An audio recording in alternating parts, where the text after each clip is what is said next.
WGN Sports. Yesterday in Game 2 of the series, like a flash, Bryan Mccray stole home to give the Cubs the early lead. But it was former Cub Sean Dunston who stole the show in the bottom of the 10th with a 2-out run-scoring single off Rodney Myers, leading the Giants to a 3-2 win. Game 3 of the series, Cubs and Giants, next.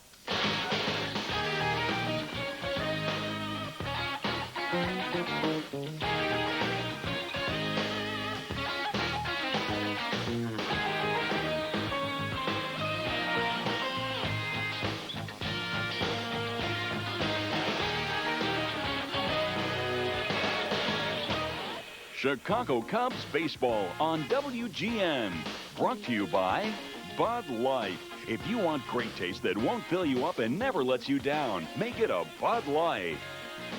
The stars of Chicagoland, your local Chrysler Plymouth dealers. Electric Avenue Montgomery Ward, the store for great prices on brand name electronics and appliances. Pepsi, drink Pepsi, get stuff. Aflac, insuring over 38 million people worldwide. And by Southwest Airlines, celebrating 25 years of low fares, frequent flights, and fun. Steve Stone, welcome back to 3Com Park at Candlestick Point. The final game of the series with the Giants and the road trip, Steve. And the Cubs left home with high hopes. And after an opening win in Colorado, they've taken 3 straight losses. Well, after the opening win, 3 over. And if they lose the game today, they'll come back under 500, something they don't want to do. And it's up to Kevin Foster, who hasn't thrown very well against the Giants during the course of his career. But, Wayne, the big news today, the Cubs are facing a left-hand starter for the first time this year. For the first time, going almost 2 weeks deep into the season without having seen a left-handed starter. So some changes in the lineup. Ozzie Timmons will get a chance to start. And Alan Watson going to the mound for the Giants. He's thrown brilliantly. And the Cubs, one of only 3 teams in the National League that have yet to see the artificial surface. And I'm pretty happy about that. I think the athletes are as well. Cubs and Giants, Game 3 in the final game of the road trip. Coming up on WGN next. Come into this afternoon's game, break even in the first 10 at 5-5. The Giants are 7-4. Let's take a look at the Pepsi starting lineup for the Chicago Cubs. The batting order: Bryan Mccray, Ryne Sandberg, Grace, Sosa, Ozzie Timmons in left field against the left-handed pitcher. Brian Dorsett gives Scott Service a break behind the plate. Gomez, Sanchez, and Foster round out Jim Riggleman's batting order. The Giants defensively: Bonds in left, Bernard in center, Hill in right, Williams, Batiste, Scarsoni, and Carry On left to right in the infield. Watson and Jensen, the battery for the San Francisco Giants. Larry Poncino behind the plate, Terry Tata, and Jerry Davis, Bill Hahn on the base paths. And the first pitch of the ball game is ball 1 from Alan Watson. Alan Watson, a big left-hander, 6'3", 195 pounds, out of Brooklyn, New York. Here's the 1-0 to Bryan Mccray, and he popped him up. On the left side in foul territory, Matt Williams calls off the young catcher and makes the catch. Well, as promised, Alan Watson went inside on Mccray, the second pitch with a good fastball. And he talked about it in a big article in the newspaper this morning about how he loves to throw inside.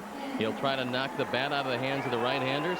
And let's see if Rhino can open up a little early, looking for the ball in, give up the outside part of the plate, and maybe hit the ball hard. As you look at the numbers compiled so far by Watson, who in 2 starts has given up a grand total of 2 earned runs. He's pitched 14 innings, given up 9 hits, and Ryne Sandberg steps in and looks at a pitch down low, 1 ball, no strikes. Sandberg has reached base by hit or walk in 9 of the first 10 games, but he has just 1 hit in his last 19 at bats. And the 1-0 delivery, and that's in there for strike 1 call. Man behind the plate, Marcus Jensen, a big young catcher, 6'4", around 190 pounds, and he's got a great throwing arm. The 1-1 delivery. And that's up high, 2 balls and 1 strike. Well, the Cubs stole 5 bases yesterday for the first time since 1994, but it's going to be a tough combination to steal against today with the left-hander Watson on the mound and the really good throwing Jensen behind the plate. The 2-1 delivery to Sandberg. And it's 3 balls and 1 strike. Dusty Baker echoing your sentiment, Steve, about this young catcher Marcus Jensen. Very high on him in terms of the way he handles pitchers.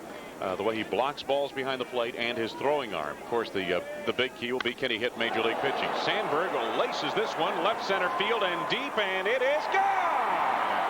Second home run of the season for Ryne Sandberg, and the Cubs lead 1-0. Well, all Rhino had to see was a left-hander on the mound, and he got the 3-1 fastball he was looking for, and he got it out over the plate and took it way back. His 5th run batted in on his 2nd home run, and the Cubs on top 1-0. And if anything, that'll shake Rhino out of it. So if you're going to get a hittable pitch, it'll be 3-1. And Sandberg goes way back. Sandberg had his family here for the weekend of the Bay Area. I'm sure they enjoyed that. Let's take another look at it. Jensen wants it inside, and Sandberg, as if he knew it was coming, takes it way back. Mark Gray's first pitch to him hits a high fly ball to center field. Bernard puts it away. 2 men down. 2 out, nobody on for Sammy Sosa.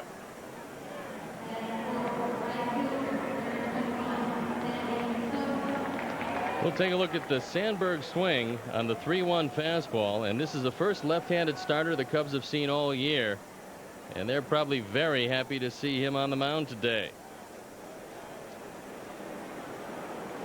Sammy comes in the last 3 games. He is 4 for 12 with a double as Ryne Sandberg celebrates a bit in the dugout. And the first pitch to Sosa on the inside corner for strike 1 called.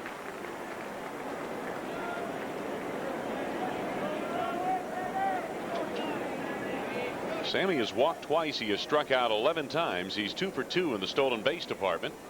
And he gets a fastball in tight. 1 ball to 1 strike.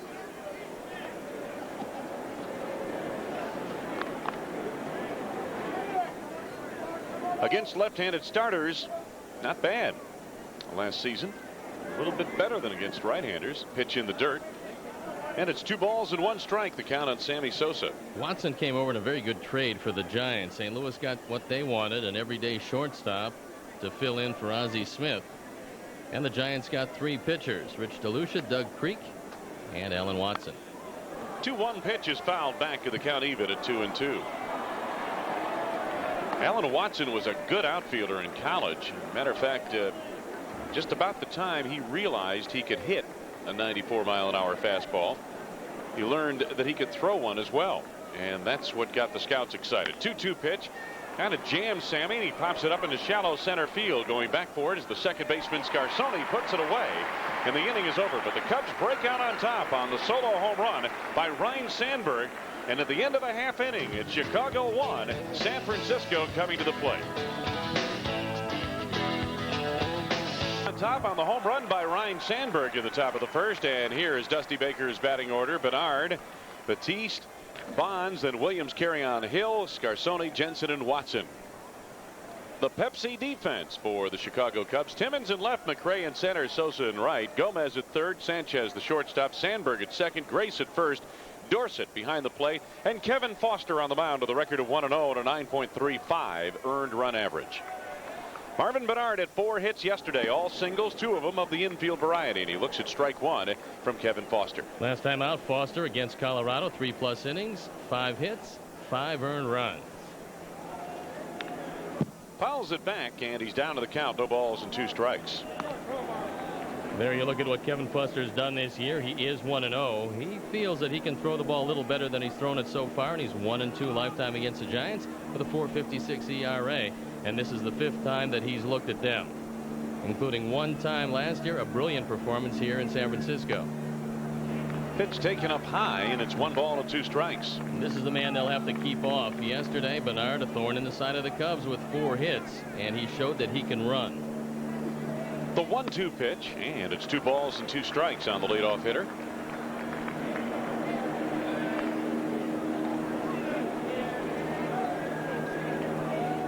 That game you spoke of was back on May 17th here in San Francisco. Changeup, and he hits it high and deep to left center field. Mccray retreats, and it is off the wall. Bernard around first, stands up at second with a double. And the Giants get their leadoff man aboard.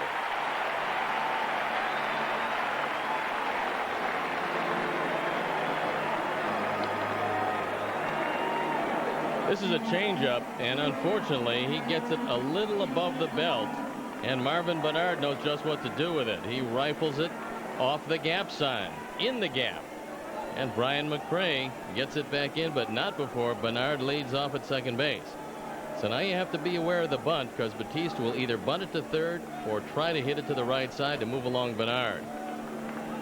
Kim Batiste, acquired by the Giants in the Rule 5 draft from the Baltimore organization, takes a pitch up high. 1 ball, no strikes.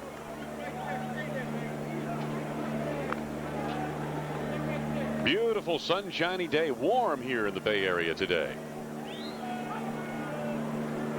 Bernard at third, good speed. And the pitch is hit in the air to right field. Sammy Sosa is there, makes the catch. Bernard bluffs a move to third, and here comes the throw from Sammy right on the money. That was a great throw by Sosa, who has 2 assists from the outfield already this year and always among the league leaders in that department. And Sammy throws a 1-hop strike to Leo Gomez. Bernard can do nothing with it. So Batiste fails to move along Bernard. Well, that brings up Barry Bonds. Bonds at 275, already 3 homers and 12 runs batted in, has a couple of doubles and a triple on the season. If you have a choice, you want to crowd Bonds. You can get the ball in on his hands, but you have to keep it right around letter high. He'll pop that ball straight up. Bernard off of second, 1 out, and the pitch on the outside corner for strike 1 call. That game we talked about was, again, as I mentioned, May 17th here at San Francisco. Kevin went 5 hitless innings before allowing a leadoff single to J.R. Phillips in the 6th. And you get a look at, again, the overshift for Bonds defensively by the Cubs. That pitch way outside. Dorsett lost track of it as it popped out of his glove. 1 ball to 1 strike. This is a pretty good defensive alignment if you want to use a pickoff play at second, because you've got Ray Sanchez almost standing behind Bernard. And I know that Dorsett was crossed up because he put down a set of signs and really defensively had to slap that fastball down. He was looking for something off speed. And we'll take a look again and watch how Dorsett reacts. He just slaps at it, expecting something to break and getting the heat. 1 ball and 1 strike on Barry Bonds. And the pitch. That misses outside, and it's 2-1. Now you've got first base open in this situation. A good double play man up next. So you don't want to leave anything out over the plate for Bonds. Bernard again gets a lead off of second, and the pitch is hit in the air to center field. Mccray retreating, going back to the warning track, and makes the catch. Bernard tags up at second. He'll move on to third. The throw into the infield from Mccray got away from Ray Sanchez and backed up by Ryan Sandberg. Bernard advancing to third. And they're 2 men down. And you see the inability of Kim Batiste to move along Bernard robs Bonds of a sacrifice fly and robs the Giants of a run. So if you don't execute in this game, it won't show up in the scorebook too often, but this is one of the times when it does, and the Giants still not on the board yet, as Kevin Foster with a big out to keep the Giants 1 run behind. Matt Williams, a big hitter to get at 318. And yet to hit a home run. And here's the first pitch. That's taken down low. 1 ball, no strikes. Wayne, I think you can tell that the Giants came in looking for the changeup of Kevin Foster because he's thrown 2, and both Bernard and Bonds have hit it right on the nose. They're not being fooled by it, so Kevin's going to have to make an adjustment. Bernard at third with 2 outs. Williams had 3 hits yesterday. 2 balls and no strikes on Matt Williams. Well, yesterday, Matt Williams against hard-throwing Rodney Myers took the fastball away and just drove it through the right side because the Cubs have a somewhat exaggerated shift. Sandberg playing pretty much up the middle and Grace well off the line at first. Matt Williams asks for time. There you get a look at the defensive alignment.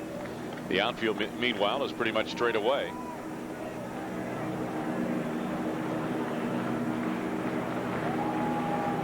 Dusty and Bobby Bonds. Dusty Baker and Bobby Bonds. 2 balls and no strikes. Swing and a miss right there. Got a pitch up in the strike zone. 2 balls and 1 strike. A pretty good pitch to a dead fastball hitter. when you're behind him is anything breaking over the plate. And even though that wasn't in a great spot, it was not the location but the velocity that fooled Williams. Bernard still at third. 2 outs in the bottom of the first. And the 2-1 pitch to Matt Williams. Fouls it back, and it's 2-2. Mark Carrion waits on deck. Matt Williams was having a lot of problems with the breaking ball low and away. And they figured out that he was looking out at the pitcher with just one eye because he had a closed stance, which means his front foot was closer to the plate than his back foot. So in order for him to turn his head to look at the pitcher with both eyes, and it sounds rudimentary, but for him it was difficult, they had to open his stance somewhat.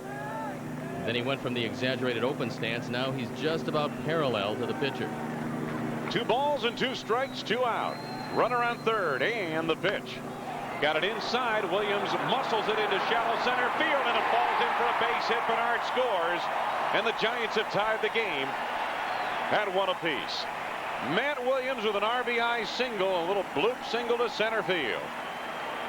This shows you how strong Matt Williams is. This is a very good pitch. A fastball inside 3 or 4 inches. You see McCray took a step back, was frozen right at first. He doesn't come and get it. And the ball falls in, and Matt Williams has driven in his 10th of the year. So 2 out, runner on first, and Mark Carrion the hitter. Carrion hitting .250 in the early going, but does have 3 home runs. Takes the pitch in there for strike 1 called. Well, Matt Williams yesterday had 3 hits and an RBI. He also scored 2 runs. The opening game of this series, Williams was 0 for 2, but he scored a run. He was walked twice. And the pitch, check swing foul. No balls and 2 strikes on Carrion. Carrion's at his best when he tries to pull the ball, and that's when he'll really hurt you. So if you don't go way in, then you want to stay outer portion of the plate, make him try to pull it, and you'll get that ground ball to the left side. No balls and 2 strikes on Carrion with 2 out, and Matt Williams on at first. The pitch hit in the air to right. Sammy Sosa there for it, makes the catch, and the inning is over. But the Giants do come up with a run. On a couple of hits, they leave a man. 1 inning in the books in San Francisco. Cubs and Giants tied at 1. And Cub fans from all over. In fact, I have a note here from James and Jose. They're from Montana. They want to say hi to their family and friends. Ozzie Timmons leads it off. Timmons, Dorsett, and Gomez to face Alan Watson, who goes to work here in the top of the 2nd inning. A little bit low with that fastball. 1 ball, no strikes. Ozzie should hit Watson pretty well because he's not a trickster. He wants to come right at you, and he'll throw you a lot of heat. Wave and a miss there, and the count even at 1-1. Very little wind here in the early afternoon. We've had 3 beautiful days here. The 1-1 delivery. Swing and a miss at a bad pitch there. It was a good breaking ball down. Good pitcher's pitch, bad hitter's pitch. You know, if you didn't know what time it was, you could tell it's early in the afternoon because there's not much wind around here. It'll pick up later. Well, this is the time, if you want to hit the ball out of the ballpark, it's a good time to just get anything under it because the very small dimensions here. We've talked about it. Short down the line, short in the alleys, and only 400 to center. Here's the 2-2 pitch. Swing and a miss, strike 3, and Ozzie Timmons goes down. Watson had struck out 7 in his first 2 starts in 14 innings pitched. That's his first strikeout of the day. That was a very good straight change, as Watson has come up with a good one since coming over here to San Francisco. He showed it a little last year with St. Louis, but he really struggled last year. Sub 500 record. I believe he was 7-9. The ERA well up there, and he's become the ace of the staff here quickly. Brian Dorsett stands in and fouls the first pitch away. You know, but those 7 victories, if I'm not mistaken, equaled the high on that staff for starting pitchers in St. Louis, which gives you an indication of how bad a year they had. Wayne, they had an artificial surface, which they had many years before, and they had a team without any real speed. And with long fences, no speed on the artificial surface, it's a bad combination for winning a lot of games.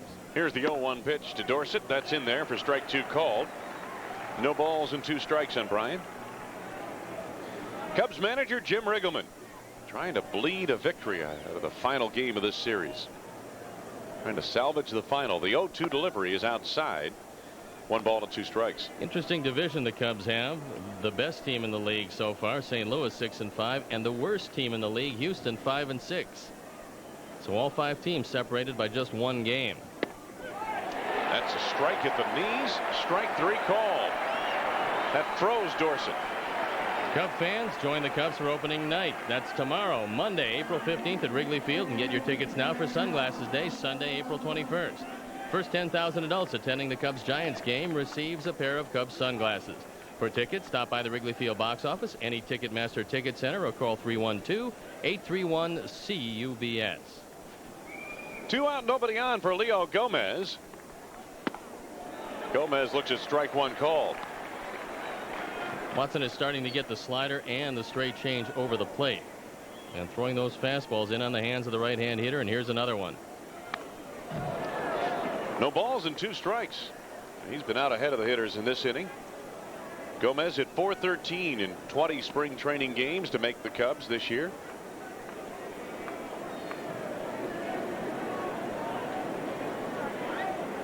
No balls and 2 strikes the count.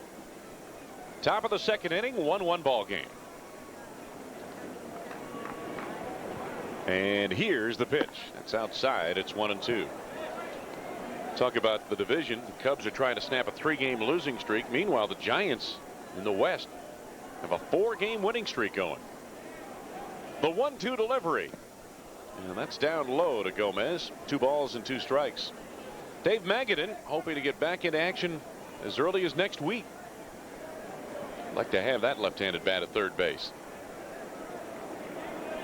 2 balls and 2 strikes, 2 out, nobody on. Called strike 3. Impressive inning by Alan Watson. He strikes out the side. Bottom of the 2nd coming up in San Francisco. Cubs and Giants still tied at 1. Sean Dunston looking on, and Glenn Allen Hill leads off the bottom of the 2nd for the Giants and takes strike 1 call. Glenn Allen at .227, but does have 3 homers. Curveball, and he popped it up into shallow center field. Ray Sanchez makes the catch on the outfield grass. Well, early it's become evident that Kevin Foster is going to throw a few more first pitch strikes today, Wayne, than we've seen in his 2 previous starts. He's thrown a good curveball over the plate on strike 1, and that's put him ahead of just about every one of these hitters. And there you look at the career numbers. Not overly impressive, but he does have a pretty good game to his credit in this ballpark, and this is a tough lineup.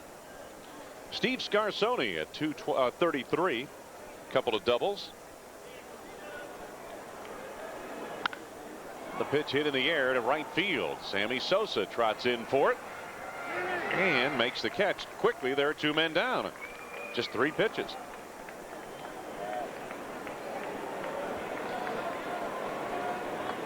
Now, Patterson's still working on that glove. You know, I've often said that stringing together a glove is an art. You just can't rush something like that. It takes time. Well, that's a catcher's glove, and certainly he's helping out. Perhaps Scott Service or Brian Dorsett. And he can never give too much help to your catchers. Lord knows they need it. Ball 1 on Marcus Jensen, the young catcher for the Giants, and looks at a pitch a little outside and low, and it's 2 balls and no strikes. This youngster might be overmatched at first, but the Giants believe that he's going to be quite a player. The 2-0 delivery from Kevin Foster, and there's a wave and a miss.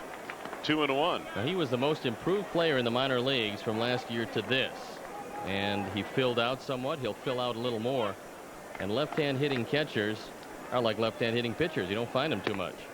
That pitch is in there for a strike call. 2 balls and 2 strikes. He was recalled from AAA Phoenix on Tuesday. Skyline High School in the East Bay, Oakland area. A native making his major league debut. Got to be a dream come true. Count remains even at 2-2. Well, usually when you've got a youngster up here and you know that he's got butterflies, very nervous in front of the home folks, you can throw most anything anywhere and he's going to swing at it. don't necessarily have to throw him a lot of strikes. And there's a hitting instructor, Bobby Bonds. 2-2 pitch hit on the ground to Rhino at second.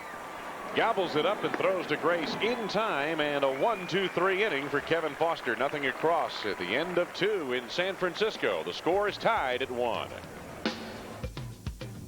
Harvey and Steve Stone, along with our producer director Arnie Harris, assisted by Joe Cornell as usual on Cubs baseball. Tied at 1 apiece here as we head to the top of the 3rd inning.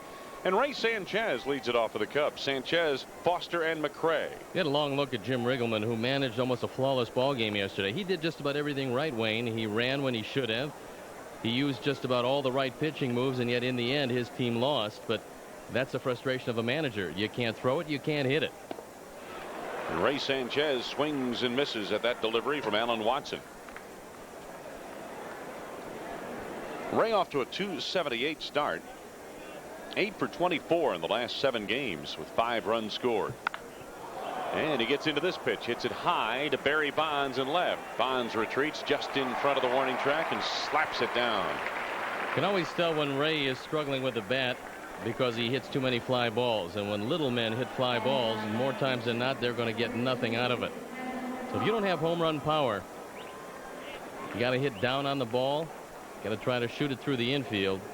But trying to hit it out of the ballpark doesn't get you much. Here's Kevin Foster, 1 for 2 this season. He has scored twice and walked a couple of times. Also has a sacrifice bunt to his credit. And Kevin, one of the better hitting pitchers in baseball, takes a pitch down low for ball 1. Kevin, by the way, would like to wish his grandparents looking on in Fort Myers, Florida, a happy 50th wedding anniversary. The 1-0 delivery is up high, and it's 2 balls and no strikes. San Francisco hasn't swept Chicago here since June 11th through the 13th in '93. And the Cubs are hoping that that trend holds true. And Cub pitchers doing a whale of a job hitting in the early going. The 1-1 pitch, and Foster swings away and fouls it back. 1 ball and 2 strikes.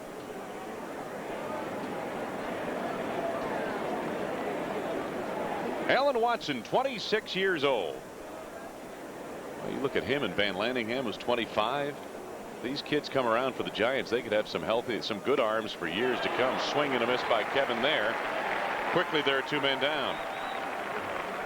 Our Aflac question of the day: which player has the highest career fielding average at his given position? Is it Mark Grace, Ryan Sandberg? How about Ernie Banks, Dan Hack, or Randy Hundley? Let me say, I'm going to guess Mark Grace. What do you think? It's a pretty good guess. I'll say Cecil, Randy Hundley. Pitch is in there to Bryan Mccray for strike 1 called. Mccray fouled out to the 3rd baseman Matt Williams to lead off the game. They're in at the corners trying to take the bunt away from Mccray. Williams, one of the best there is at 3rd base, and Mark Carrion becoming more familiar with the first base position with every passing day. The 0-1 to Mccray, down low in the dirt. 1 ball to 1 strike. One thing you could tell about this young Marcus Jensen behind the plate, he does have quick hands. There's nothing wrong with his defense. They think he's a major league catcher right now. 1-1 pitch taken up high. 2 balls and 1 strike now at Bryan Mccray. Wayne, they were forced into bringing him here with the injury to Manwaring, but he needs some more minor league at bats to really get that stroke evened out, and he'll get him. But in the meantime, you know he's loving the big leagues. The 2-1 delivery, a wave and a miss by Mccray. The count even at 2-2. Well, he's in very much the same type of situation as Brooks Kieschnick. I mean, it's obvious Kieschnick would like to get more at bats, or I'm not saying he would like to, but the Cubs would like to get Kieschnick some more at bats down in the minor leagues. But out of necessity, he's here. Pitch is swung on and popped up behind the plate. Jensen gives it a look, and it's just over the screen and out of play. Well, the difference between the two is that Brooks is not going to get much of an opportunity in the outfield. He'll pinch hit on occasion, and Jensen will get his opportunity to start a few games behind the plate.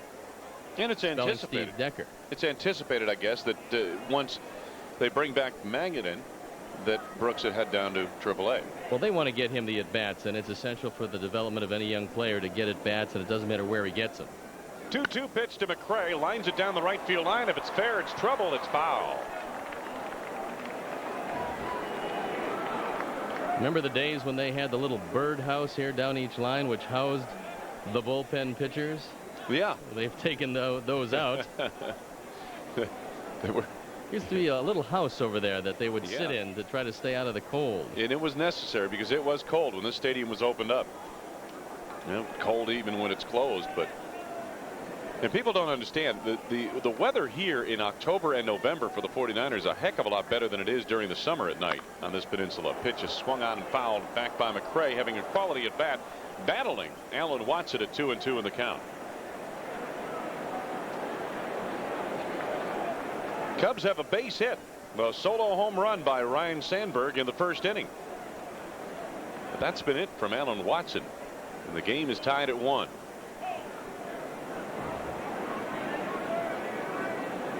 Watson taking a long time. Here's the 2-2. And he golfs it into shallow right field. Scarsoni retreats, makes the catch. Another 1-2-3 inning. Cubs go down in order in the third. Middle of 3 in San Francisco. Still tied at 1.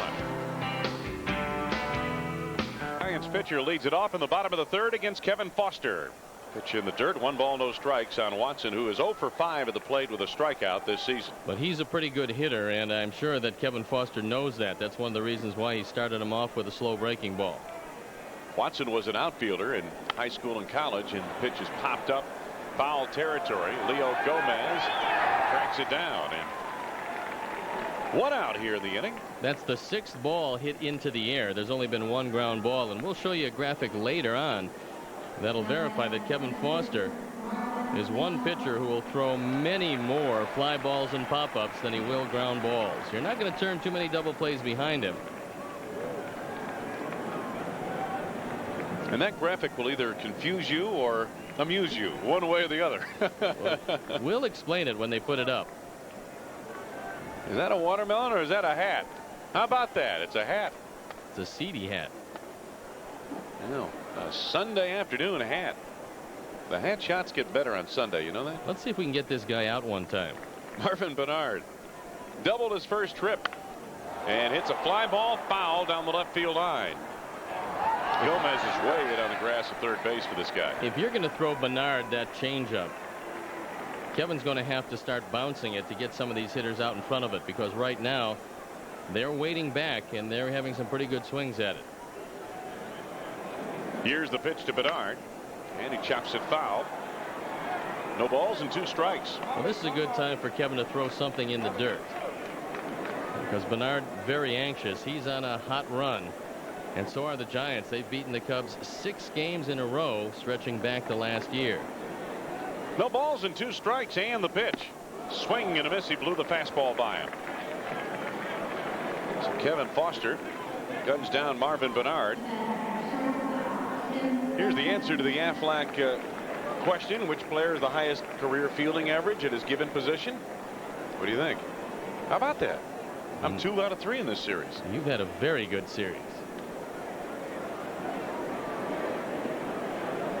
Kim Batiste, the hitter, 0 for 1, and he takes the first pitch and pops it into shallow right field. Grace and Sandberg going back. Mark Grace takes charge and makes the catch.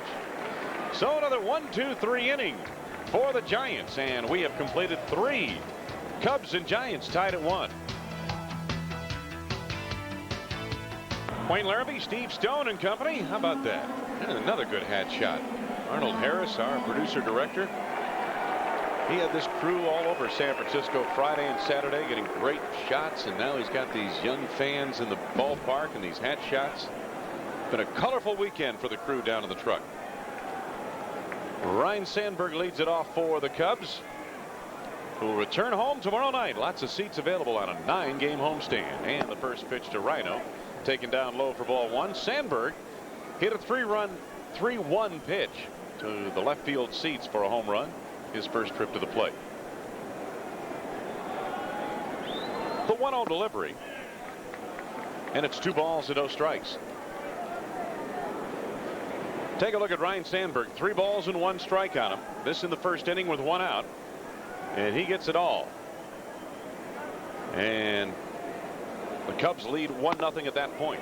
Sandberg takes the pitch up high and tight, and it's 3 balls and no strikes. Well, if you missed it last night, Hideo Nomo put together a gem. 17 strikeouts. Gave up 3 hits. Just 1 run. Is that a performance? That's back-to-back performances. Back-to-back 3 hitters by Nomo. That pitch down low, and it's ball 4. Sandberg is aboard. First walk of the day issued by Alan Watson. You had an opportunity to sample some of the real good food here around San Francisco this trip? Absolutely. Wouldn't miss it. One of the great eating towns, you know. I had quail last night. And it wasn't too good. There's a line there. No. I'll refrain. I'll take spaghetti and meatballs. You have to eat about 5 dozen quail to really get filled up, I think. Quail aren't big, huh? No, they're not big. They're very small. All right, you would know. Here's Mark Grace 0 for 1 with Sandberg aboard at first. By the way, the ongoing controversy on this road trip, did they change the sheets in your room at the hotel? You know, the ecology thing, saving water and all that? Every other day. This is the environmentalist capital of the country. Yeah. I don't think they changed mine. Pitch is taken by Grace for a strike call. No balls and 1 strike. Got to watch the pickoff move of Alan Watson. Grace looking down at Tony Muser to see if perhaps they'd be thinking about a hit and run. Dusty Baker has used 2 0-1 pitch outs in this series. Mark has hit into a couple of double plays this season. Runner going. They started him early. Grace swings and hits a fly ball to left field to the corner. Barry Bonds retreats and makes the catch. Sandberg all the way to second. Heads back to first safely. Barry Bonds, one of the best there is in left field. He doesn't have an overpowering arm, but he does get rid of the ball quickly, and he's usually very accurate. But roaming to the line and turning singles into would-be doubles, he does it about as well as anybody since Ricky Henderson first came in the league in left field. Here's Sammy Sosa, popped out to the second baseman his first trip to the plate, ending the first inning. The last 3 games prior to this one, 4 for 12 with a double, triple, RBI, 2 stolen bases, and 3 runs scored. That's Sandberg aboard at first, and Sosa got a pitch up high, swings through it for strike 1. And Watson changeup has been his best pitch today. They made a lot in the papers about the inside fastballs that he uses, but the changeup has been the one pitch that has really surprised the Cubs. Watson has thrown it frequently. He's gotten it over the plate, and he's had the Cubs out on the front foot and well ahead of it. No balls and 1 strike in the pitch, and Sammy swings and misses. He's down to the count 0-2. Watson's first love is basketball. He grew up in New York and Brooklyn. Played to the schoolyards with people like Kenny Anderson and Jamal Mashburn, now NBA stars.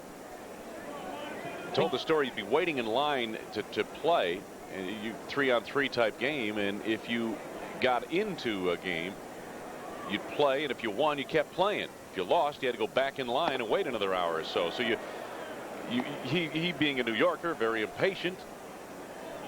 He doesn't like to lose at anything.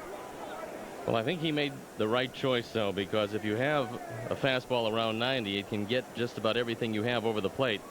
A left-handed pitcher is a rare commodity in the major leagues. 1 ball and 2 strikes the count on Sosa, and Sosa swings and fouls it off. The other point about Watson is that apparently he was a late bloomer, so to speak. He grew 6 inches in his senior year of high school.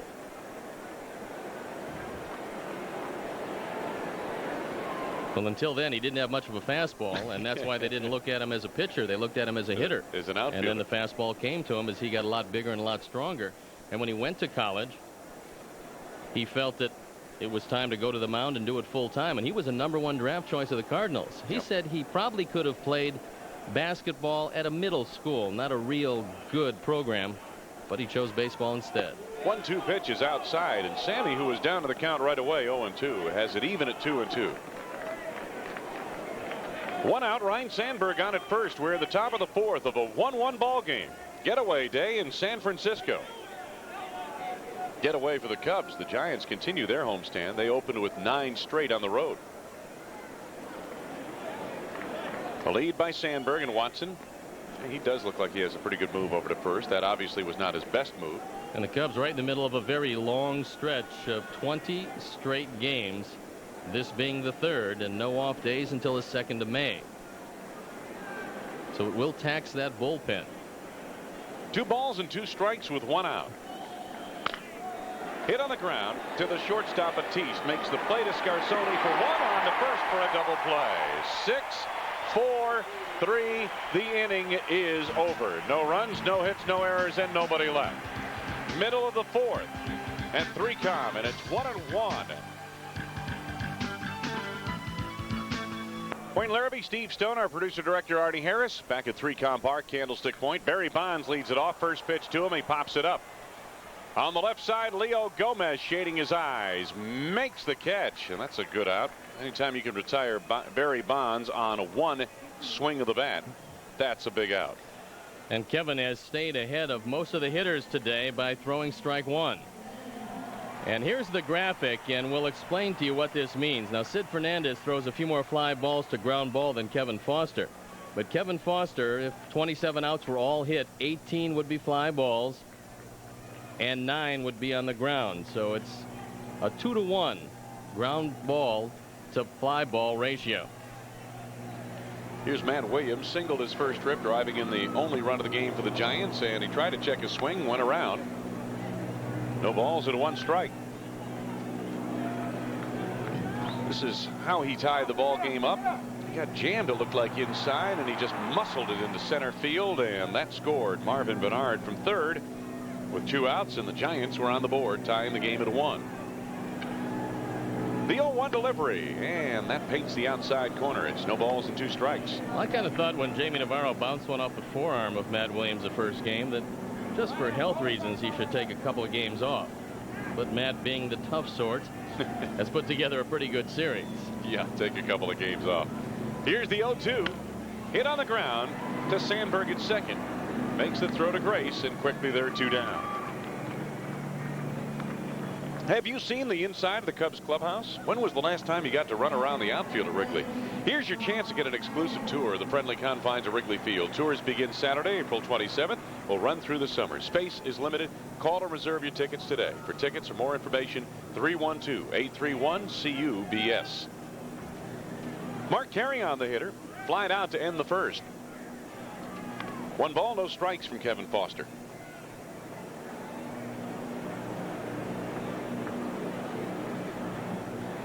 And the pitch. 1 ball and 1 strike as he fouls this one away.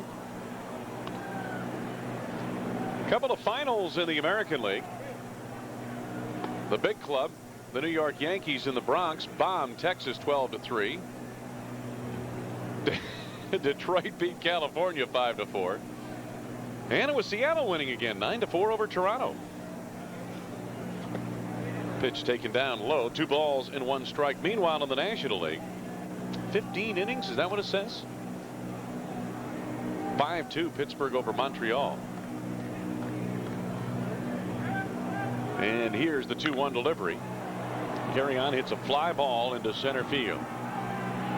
Bryan Mccray battling it, makes the catch, and another 1-2-3 inning for Kevin Foster, retiring the Giants in order. Steve Stone will take you through the middle innings when we return to 3Com Park at Candlestick Point. Stone, along with Wayne Larrabee and producer-director Arnie Harris, taking you through the middle. And so far, Wayne, it's been a pitching-dominated game as Ozzie Timmons swings through a good curveball. Seen a couple of good pitchers. The right-hander Kevin Foster's retired 10 in a row since running into some trouble in the first inning, and Alan Watson's been in command since Ryan Sandberg's home run in the top of the first. And so the game tied at 1. And so far, the offense is dormant here in San Francisco as Watson misses low and away.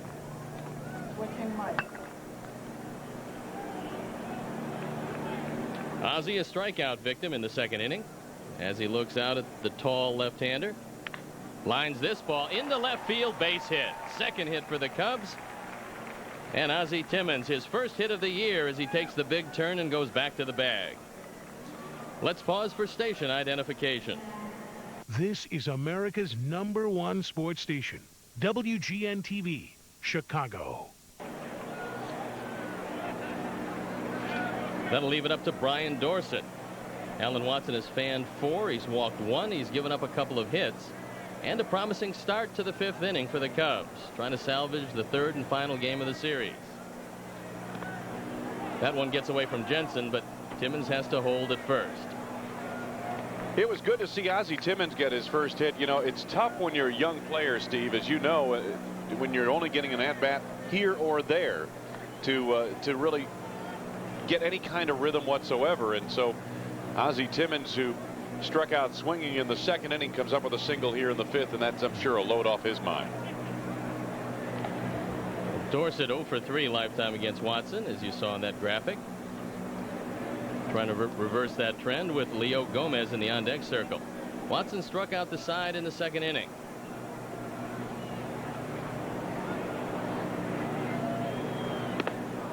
Swing and a miss. Good healthy cut. No contact.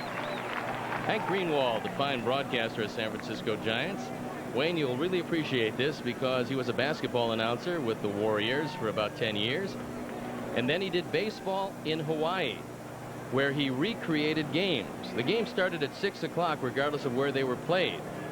And he'd get it on the ticker tape. They would keep the score and they would recreate the games. Well, it's kind of like President Reagan did, right? Exactly. Except the difference was that the game would have been played 2 hours sometimes earlier, and they would make up their own counts. And he said the games always took 2 hours. There were no 3-2 counts. It was always a 2-hour game. He was home by 8 o'clock, and it was the best job in all of baseball. A broadcaster's dream, a baseball broadcaster's dream, a 2-hour game. This one squibbed off the end of the bat, and that evens the count at 2-2.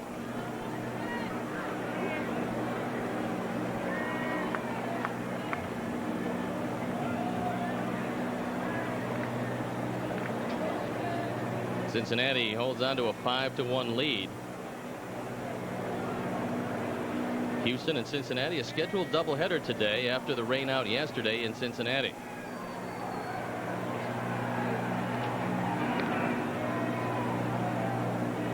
Pittsburgh beating Montreal today, Steve, 5-2. The final. Pirates had lost, what, their first 5 games, I believe, on that homestand, and then won the last 2 after getting off to a good start on the road.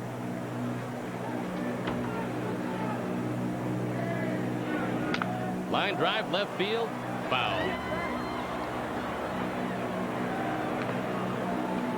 The Cubs come into today's action the 2nd best hitting team in the National League. San Diego hitting .295, the Cubs at .286. However, pitching a little different story. Los Angeles leading in pitching with a .255 ERA, and the Cubs with a .442 ERA, 10th in the league. Defensively, they're 1 behind San Francisco. The Giants the 4th best in the National League, the Cubs 5th best. And the Giants got off to a terrible start defensively, but since then they've played 9 consecutive errorless games. Watson paying a lot of attention to Timmons, despite the fact that Ozzie does not have overwhelming speed.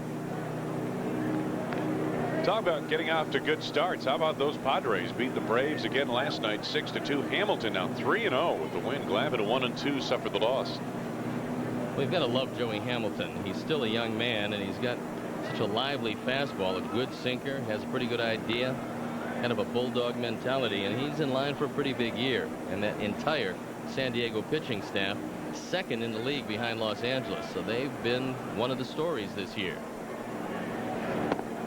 That fastball misses low and inside, so the count goes full, and Jim Riggleman's got a decision. Try to stay out of the double play with a slow running Dorsett up, in which case you'd have to send Timmons. Let's see what's on the mind of Jim Riggleman, who saw his team steal 5 bases yesterday. 5 for 5. And the first time they had done that in 2 years.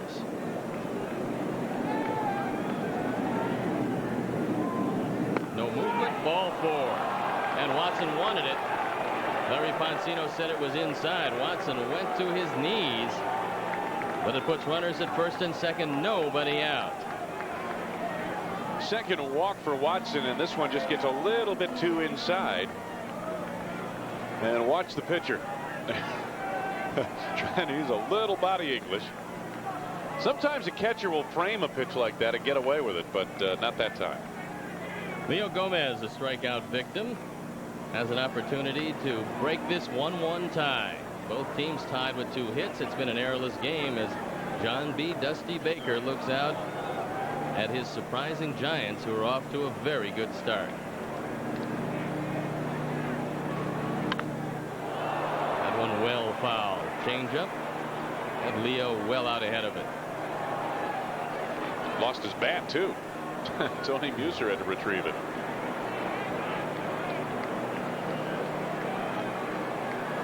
The Cubs will eagerly await Dave Magadan coming back in the lineup. Not really because of anything that Jose Hernandez or Leo Gomez have done poorly, because they both fielded very well. Hernandez has hit the ball pretty well, but they're looking for the left-handed bat to give them a little balance in the lineup, and Magadan can do just that.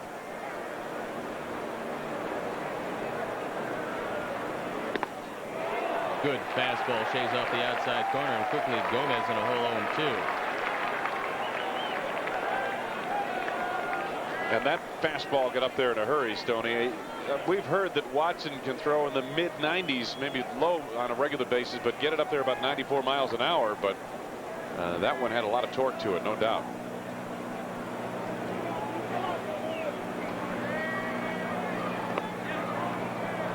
Too far outside, and the count goes to 1-2. After the game tonight, the Cubs fly back to Chicago, where they're certain to hit wonderful weather. A little chilly in Chicago. The snow flurry should be over by game time tomorrow night. And it's Jim Bullinger against Dave Burba as the Cubs entertain the Cincinnati Reds. Tuesday, Steve Traxel against Mark Portugal, and Wednesday, Jamie Navarro against Roger Salkel. Ground ball, left field, base hit. Here comes Ozzie Timmons. The Cubs will go on top 2-1 as Leo Gomez drives in his first run of the year. And Steve, that's his first National League run, as he's spent his career in the American League. But he's been scuffling at about 143 coming in. Got a pitch down low that he was able to handle and put it right past the shortstop Kim Batiste into left field. And Ozzie Timmons comes around to score, and the Cubs retake the lead.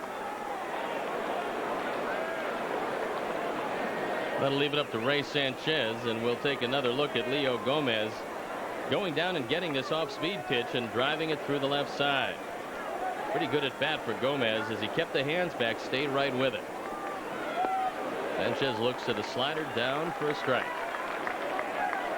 You know, I'll tell you, Steve, we've heard a lot about Alan Watson, as you mentioned several times, a big guy at almost 6'4" and about 200 pounds.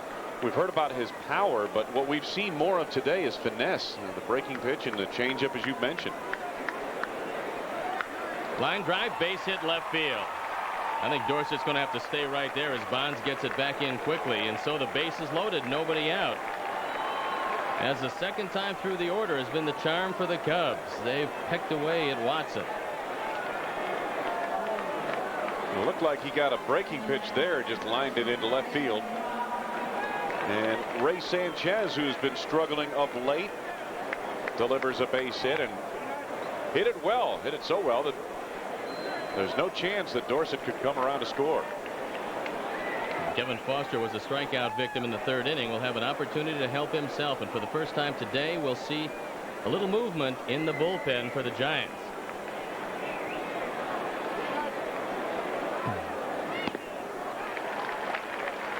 Good slider inside, the infield in at all four positions. And that's Steve Bourgeois in the bullpen.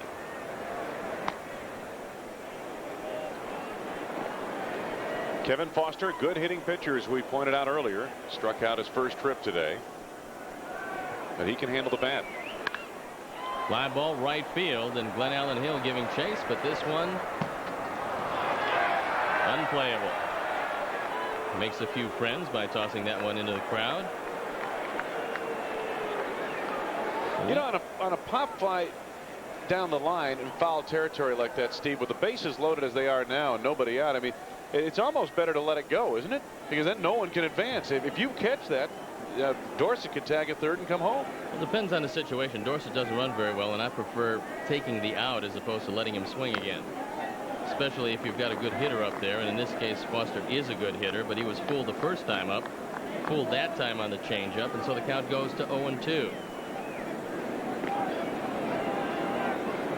For the moment, Minnesota derailed the Baltimore Express, beating them 4-1 today. The Orioles putting together a red-hot start under Davey Johnson. Foster goes down on strikes. Well, that's 5 strikeouts now for Alan Watson. He has struck out Kevin Foster twice. So we move to the top of the order, and Bryan Mccray. He's popped up a couple of times. Seen his batting average drop to .283, but he's done a great job at the top of the order. And he's getting an opportunity to hit right-handed today, something he hasn't had a great deal of time to do this year. Line drive right field. If it's fair, it's trouble. It's fair. Into the corner, it's going to score 3. Mccray around second base.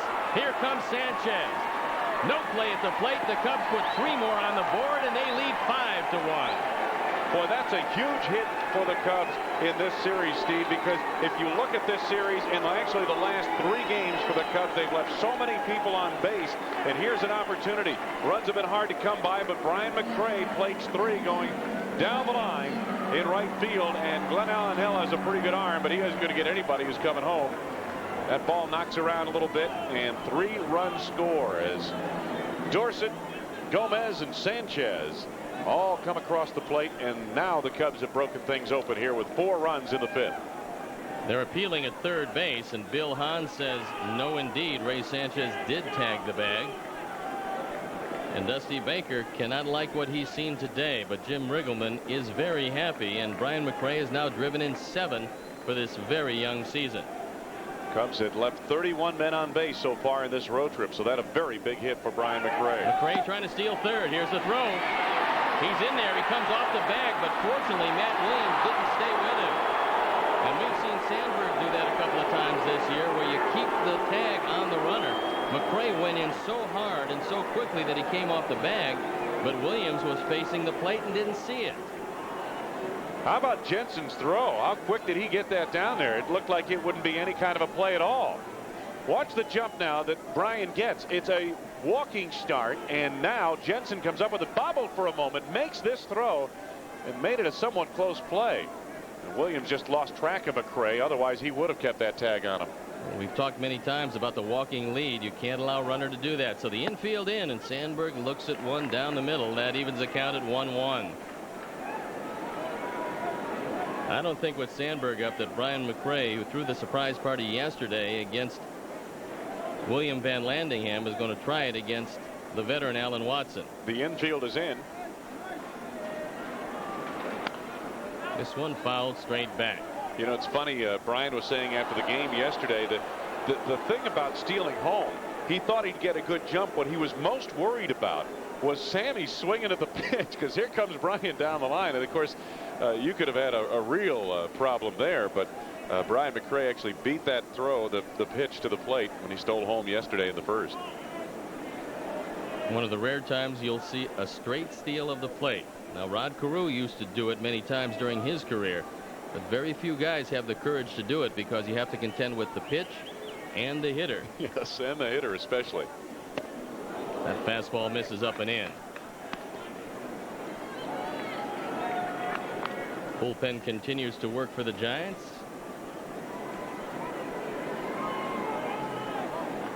And Alan Watson, the second time through the order, has had some problems. Cubs having a very strong 5th inning. A swing and a miss. Sandberg goes down on strikes. So that'll leave it up to Mark Grace, who's 0 for 2. A couple of flyouts to center and left. Grace, after a great start where he saw that batting average up in the mid-5s, down to a still respectable 400.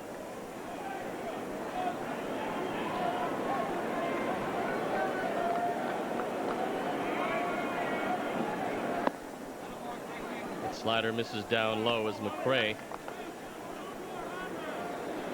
trying to get Watson to pay attention to him, is coming down the line with each pitch.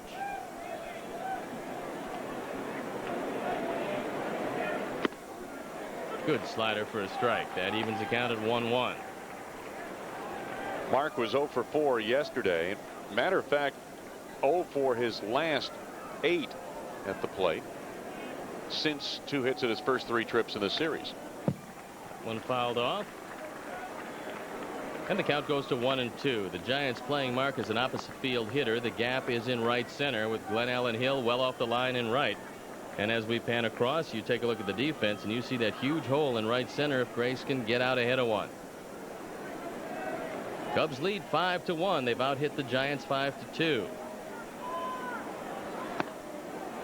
Fastball misses up and away. You saw the alignment. You saw the center fielder Bernard shaded to left. You saw the catcher set up to the outside portion of the plate. Defensive alignment, Steve, most of the time is predicated on how you're going to pitch a hitter, isn't it? Well, that's one of the things. And also they have charts, Wayne, that tell you just about where guys hit it most of the time. And Grace fouls it off. So these charts have been kept, especially on veterans who have been around the league for many years, and they'll have that chart that tells them he'll hit the ball, if he hits it in the air, maybe 65% of the time to left and left center field. But if he hits it on the ground, he'll pull it. And Grace, they play pretty much straight away. Jensen sets up outside, and a floater gets Grace on strikes. But a good inning for the Cubs. They put 4 on the board on 4 hits. They leave 1, and we move to the bottom of the 5th inning with the Cubs in charge, 5-1.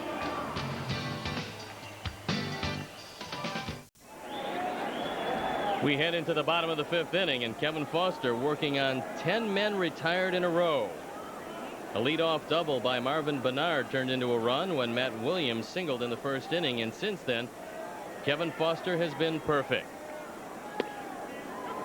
Starts off Glenn Allen Hill with a good soft curveball for a strike. Hill popped up in the 2nd inning. Foster on top of just about every Giant hitter today, and that's a completely different Kevin Foster. Hill wants timeout. Larry Poncino obliges, and the outfield playing Hill straight away but very deep all the way around. Long drive, that's gone. And that's way back there. So Glenn Allen Hill hits number 4, driving in his 10th run. After the soft curveball the first pitch, Foster tried to back it up with another soft curveball, and Glenn Allen Hill was waiting for it. So the 4-run lead becomes 3, and the Giants get on the board here and break the magic spell at 10. And Brian Dorsett now coming out to talk with Kevin Foster.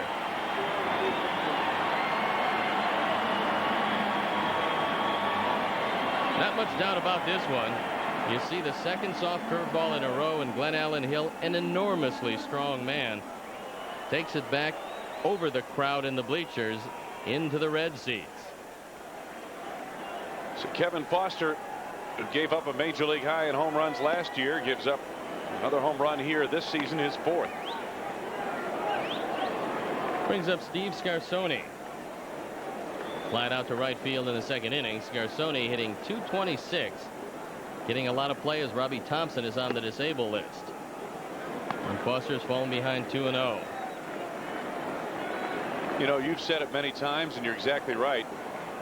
Give up solo homers, it's one thing. Give up homers with men on base, it's another. And fortunately for the Cubs, that was a solo home run, and doesn't hurt them as bad as it could. Well, you've got to gather yourself after the home run. Even though it was a blast, it's still a 3-run lead, and Kevin has fallen behind 3-0. And he misses up high. Scarsone aboard. Now Mark Grace comes over to Kevin Foster. I'm sure with the same message that Dorsett had a moment ago. Hey, shake it off, pal. I mean, it was 1 run. It wasn't a 3-run job. Wasn't a grand slam. We're still way ahead in this ball game, leading 5-2. Just shake it off, youngster. And this is a pretty big game for the Cubs because they want to break that 3-game losing streak ahead of the 9-game homestand coming up. So young Marcus Jensen grounded out in his first major league at bat in the 2nd inning. He looks at one down low. 5 straight bad ones from Foster, and that was a very good stop by Brian Dorsett.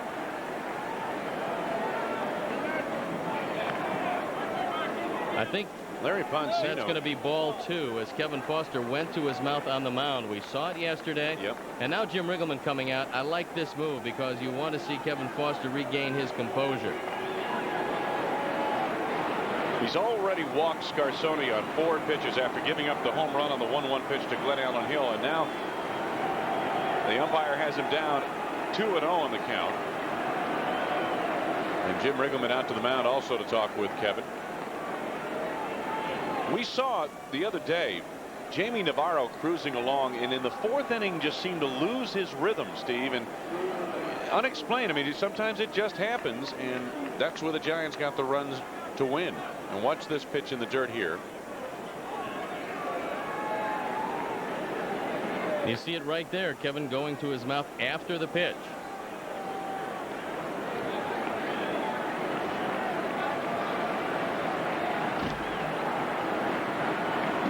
2-0 pitch to Jensen. And ball 3. So Foster's struggling in the bullpen now, up and going for the Cubs. And looks like Turk Wendell. And that's because it is Turk Wendell. Fans here in San Francisco starting to make some noise. And fastball for a strike. You can certainly quiet down the crowd with a double play ground ball. Just exactly like the last time in the second inning.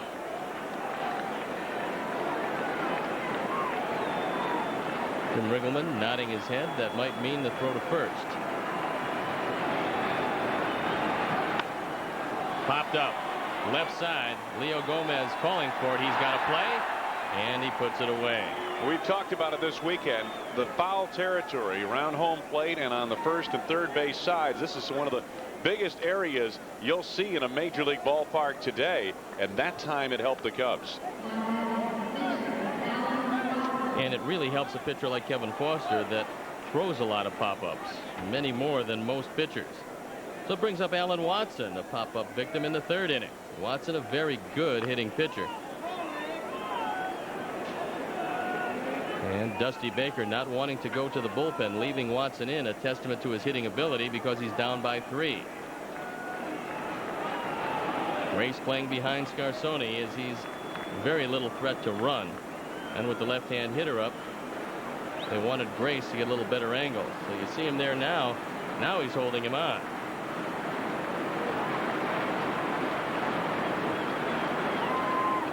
There he goes. Fly ball center field. Well hit by Mccray right there. Takes a couple of steps and Scarsone has to retreat. So Bryan thought that ball was hit a little bit harder, and then the wind grabbed it, knocked it down, and brought it back toward the infield. But there are 2 out. And that brings up Marvin Bernard getting a chance to play because Stan Javier has a hamstring problem. So the hamstrings have really bothered the Giants. A lot of leg problems with Dunston, a groin injury. Robbie Thompson has a side injury. And Stan Javier with the hamstring problem. And Marvin Bernard has had quite a series. Double and a strikeout and 2 at bats. And he looks at a fastball away.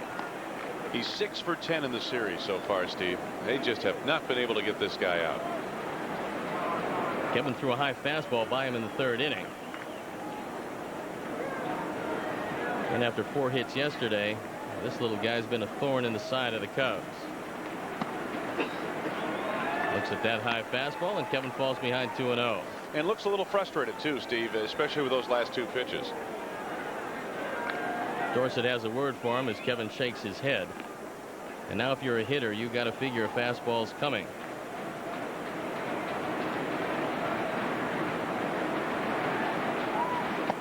And that one misses up and away.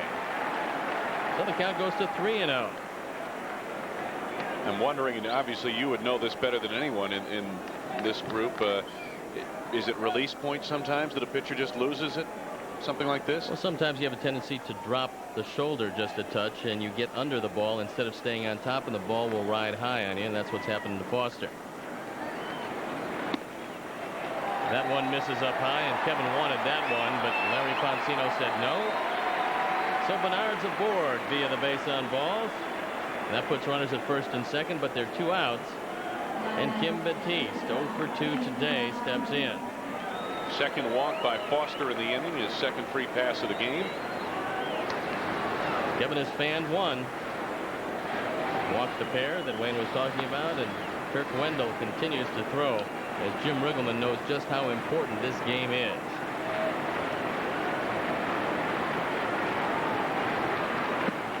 Good curveball for a strike, and the Cubs have been working Batiste with a lot of breaking balls in the series. Yesterday, Batiste 0 for 5, didn't have the ball out of the infield.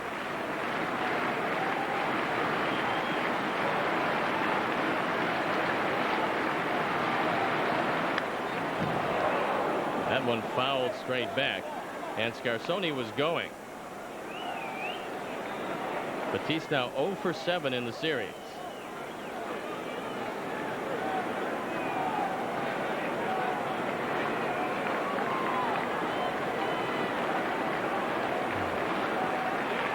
Wide open stance for Batiste.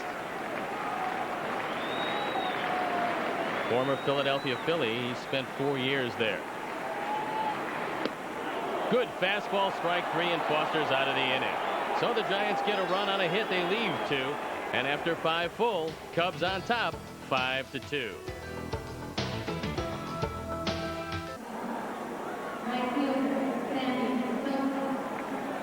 Steve Stone back at 3Com Park at Candlestick Point. And when they move to the new ballpark, I am sure it'll be a little easier to say Pac Bell Park. As Sammy Sosa leads off the 6th inning. Pop out, and he grounded into a double play, and a healthy cut, but a miss. And an Alan Watson off-speed breaking ball. Yeah, you know, it is hard to say 3Com Park, isn't it? At Candlestick Point. Yeah. Candlestick Park was much better. We'll stick with that. Won't be out here for a while until the end of July. By that time, might be something else. You know. Good fastball for a strike. Let me tell you something, and I've been thinking about this all weekend. If you've got $50 million you want to give someone here in San Francisco, you could have the park named for you by the end of the ball game. That's what these things are all about. If you got $50 million, it wouldn't be put into a ballpark. Mm-hmm. A swing and a miss, and Sammy Sosa goes down on strikes. That's number 8 for Watson. First time Sammy's gone down on strikes today. And Ozzie Timmons steps up, and he led off the proceedings in the 5th inning with a base hit. After the Dorsett walk, an RBI single by Gomez, a single by Sanchez to load the bases. And then Bryan Mccray unloaded the bases, rifling a double into the right field corner. So the Cubs lead 5-2, and this one skied to right field. Scarsone calling for it, going out, and he makes the catch.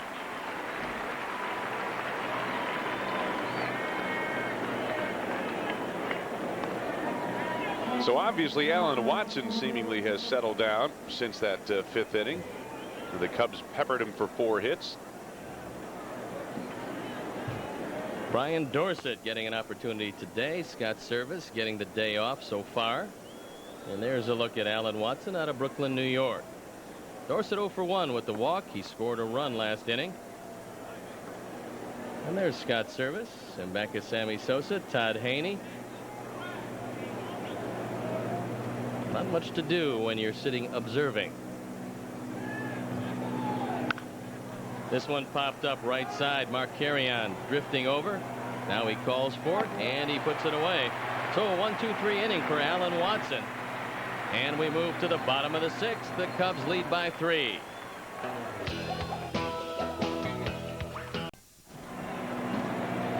We head into the bottom of the 6th inning, and this could be the toughest inning of the ball game for Kevin Foster. It's Bonds, Williams, and Carrion right through the teeth of the order of San Francisco. Bonds 0 for 2. Line drive, make that 1 for 3. Didn't waste any time, did he? Lined a shot to right field to start the inning. Hey, later tonight on WGN, it's the pilot episode of Aaron Spelling's sultry new drama, Savannah. See how it all began for Peyton, Reese, and the rest of the gang. Savannah tonight at 8 on WGN Channel 9. Matt Williams 1 for 2, drove in a run, his 10th in the 1st inning. Grounded out in the 4th. Williams a good man for 2 if you can get him to hit the ball on the ground. He's grounded into a couple double plays this year. Curveball misses down. Barry Bonds 2 stolen bases this season at first base. Good speed.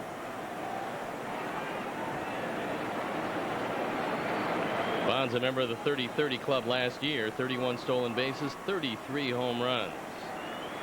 That was in 144 games, so he played them all.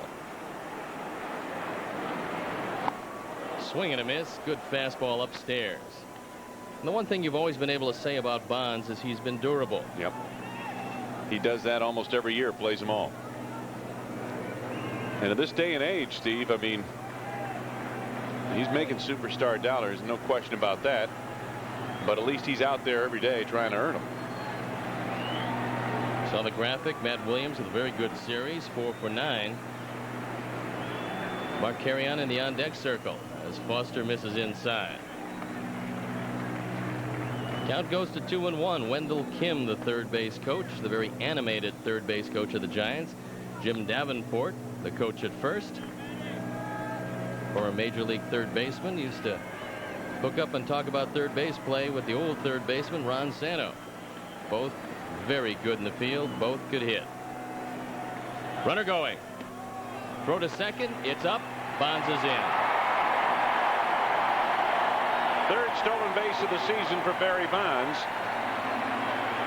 He got a good jump. 3 runs down. The Giants don't mind if they turn the runners loose. And a good pitch to run on the curveball. Rhino can harken back to his high school football days after that hit. Unfortunately, Wayne, both legs up in the air, and if you do that, you're not going to get hurt. And so now the bullpen up and going once again. 3-1 count on Williams. Popped straight up. Mark Grace crosses over into foul territory and makes the catch. So a big out. The lead out here in the 6th. Meanwhile, Turk continues to loose it in the bullpen. Turk Wendell, in case Kevin Foster should get into any trouble here in the 5th.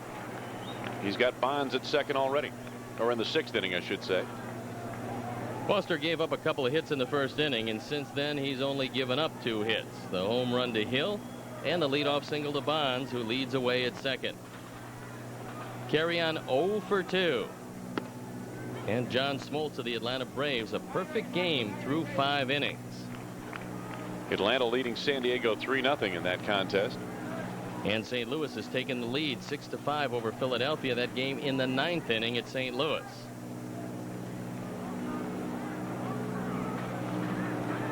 Nobody paying much attention to Barry Bonds at second base, and he's jockeying back and forth trying to distract Kevin Foster.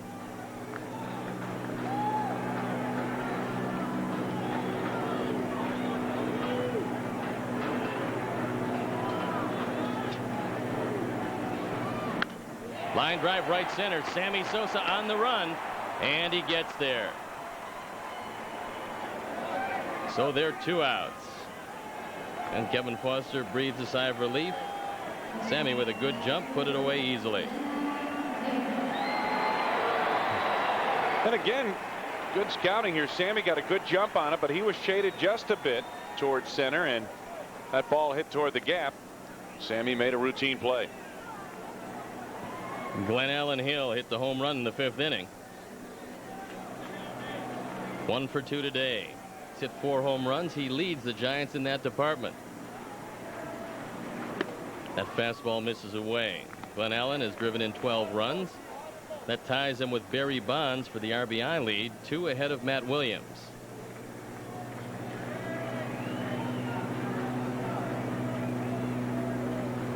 Steve Scarsoni in the on-deck circle. And that fastball misses away. So the count goes to 2-0. Hill's batting average at .239, but he's pretty dangerous. You don't want to give him too much to hit, even on 2-0. This guy could tighten things up in a hurry. Popped it straight up, and we should be out of the inning. Sandberg drifting back. Let Sanchez take it, and we are. So through 6 full innings, the Cubs still retain their 3-run lead. They lead 5-2.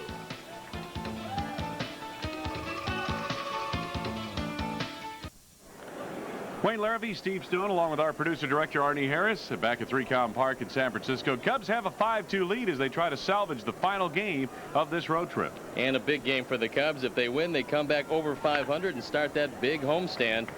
And you know that Jim Riggleman knows this game is very important. And even though Kevin Foster has thrown the ball very well today, he's limited this powerful lineup to just 2 runs. I don't think he'll hesitate to go to the bullpen. Leo Gomez leading it off for the Cubs here in the 7th inning. Down to the count, no balls and 1 strike.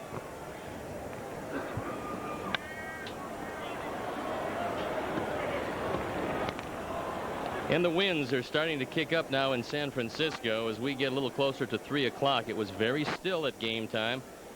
Very easy to hit the ball out of the ballpark, but now things a little more difficult as the winds start to kick up.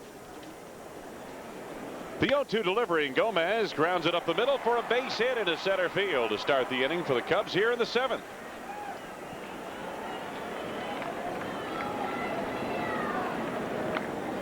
So Gomez with the base hit.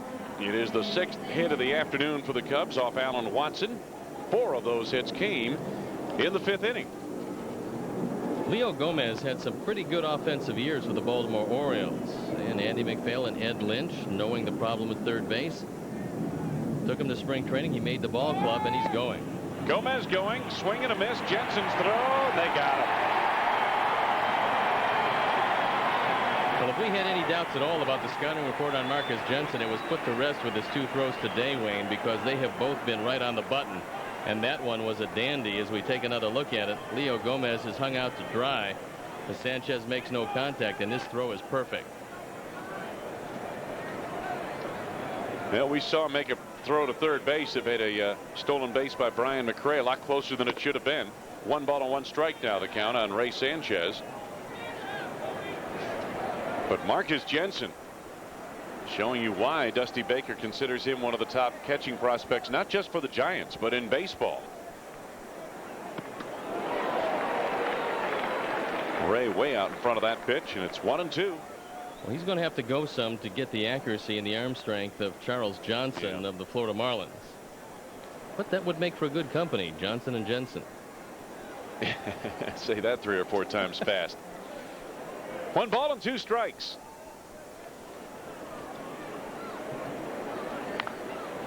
Still alive is Ray Sanchez at 1-2. He fouled that one off before it hit him. So Ray quite obviously had made a decision to swing because that ball looked like it was going to hit him right in the knee. Watch it again. There's 2 ways to approach this one. Either get out of the way or you just foul it off before it hits you. And the 1-2 pitch. Still 1 ball and 2 strikes on Ray Sanchez, who was struggling coming into today's game, but has a single and 2 trips. Singled and scored in the 5th. Alan Watson has been in command every inning but the 5th inning. Matter of fact, in the 5th, he struck out the side, but gave up 4 runs. And again, Sanchez giving the left-hander a workout here. The big hit for the Cubs in this series. The 3-run double down the right field line by Bryan Mccray in the 5th inning. At that point, the ball game was 1-1, and the Cubs were really struggling to score runs. Sanchez having a good at bat here. 1 ball and 2 strikes. Hazy overcast here in San Francisco now. We had bright sunshine throughout the morning and early afternoon. The 1-2 delivery. The pitch hit in the air to center field. Marvin Bernard makes the catch.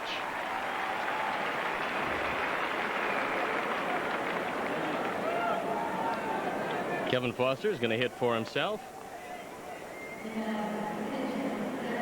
And he's been mystified by Alan Watson so far. Coming into today's game, Kevin, a 198 hitter, 18 for 91, and again for a pitcher that's pretty good. A homer and 9 runs batted in. 1 ball and no strikes from Watson.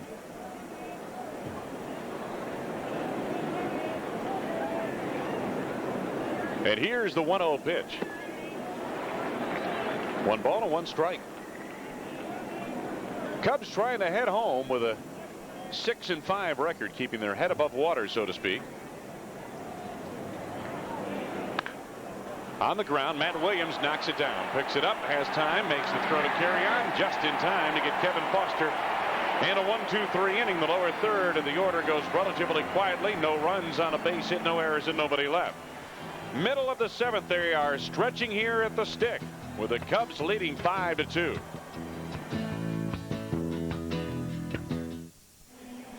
Wayne Larrivee, Steve Stone, and close personal friends. How about the Moose? That's Bowinkle. Oh, my. Well, you spend enough nights out here. Now, where is he sitting? And is that up in the cheap seats there or what? There he is. He's right over Kevin Foster's left shoulder. Well, you know, Wayne, the first 50 people wearing a moose hat got in free today. I would hope so. Pitch is taken outside. Ball 1 by Scarsone, who leads it off. Scarsone, Jensen, and then we'll see what Dusty Baker will do with Alan Watson. Well, with the bullpen up and going, you would think he would go to the bench. And the Cub bullpen also up and going. Looks like Bob Patterson and the ever-present Turk Wendell, who is up now for the 3rd time. Turk has thrown about 3 games worth in there already. I would say Turk is just about as loose as you can get. In fact, he's pretty loose before you even start warming up. 1-1 pitch and popped up by Scarsone. Seen a lot of pop-ups here today, and Ray Sanchez makes the catch. This copyrighted telecast is presented by the authority, the Chicago National League Ball Club, which has the right of approval of the announcers and is intended solely for the private non-commercial use of our audience. Any publication, reproduction, retransmission, or the use of the pictures, descriptions, and accounts of this game without the express written consent of the Chicago National League Ball Club is prohibited. We've seen 10 pop-out outs in this ball game. That's foul balls that have been caught, and just pop-ups on the infield or into shallow outfield here today. And when you see that with a pitcher like Kevin Foster working, Steve, what does that tell you? Well, it tells you that he's got some movement and that he's really fooled the hitters. They're just getting under everything. Here's a shot down the right field line. That's a foul ball, and not by much. With Jensen bidding for his first major league hit comes an eyelash from getting it, with Terry Tata hustling down the line on the call. Usually on the fastball, Wayne, you'll see a lot of high fastball pitchers, and if he throws a lot of pop-ups, that means that there's a little late movement on the ball, and hitters are measuring it, and the ball just kind of fools them, the speed or some other form of deception, and they get under it. And that's usually how Kevin will win his ball games, throwing the ball up and letting guys pop it up. And if he's going to be a high fastball pitcher, then he's got to make it work as a strength. And he's done that here today. Marcus Jensen at 6'4" and 195 pounds goes the opposite way for his first major league base hit. So Marcus Jensen is aboard with a 1-out single to left. And I believe they're going to hold up the game and give that ball to the youngster. There we go. They're going to save it. And that's something that will be treasured by Marcus Jensen. He gets a huge hand from the crowd. You know that being a local product just across the bay in Oakland, that he's got a lot of friends and family here in the crowd today.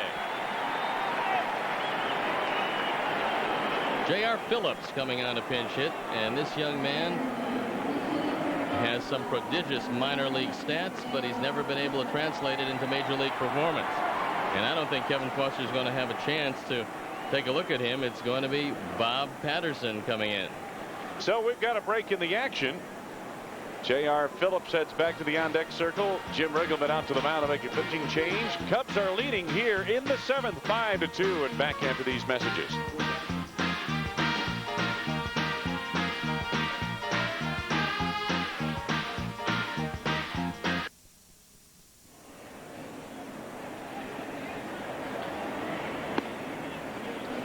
Bob Patterson, the left-hander, is on for the Cubs.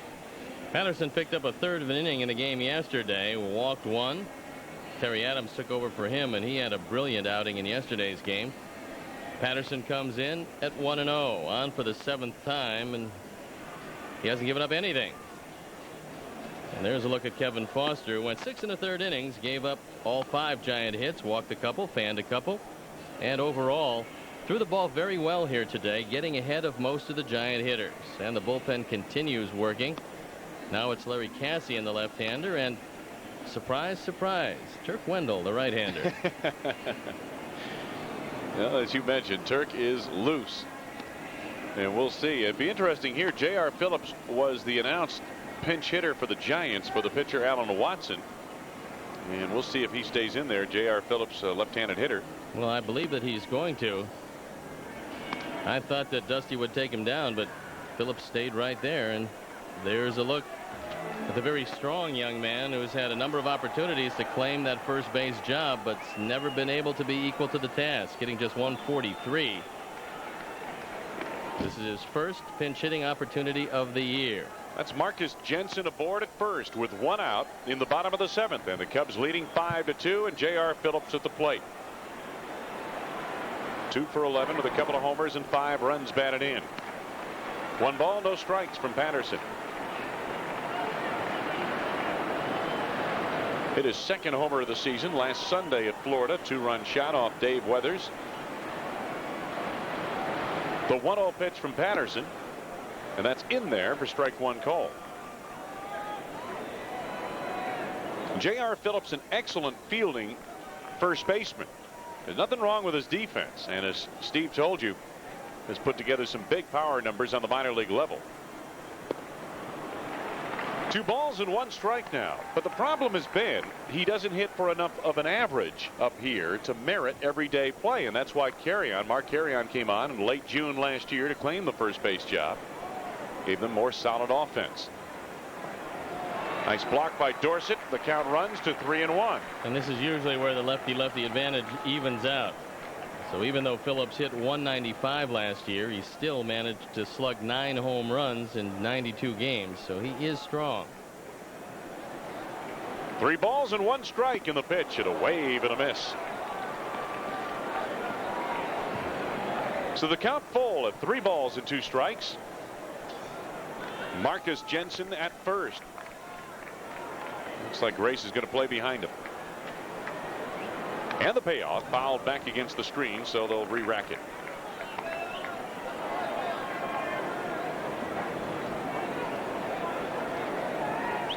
Cubs leading 5-2. Bob Patterson on a relief of Kevin Foster.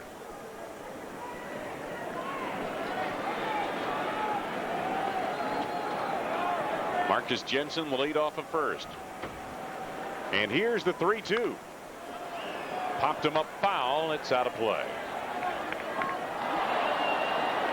Fan apparently booted it. Chorus of boos out there. So far, Bob Patterson has done his job.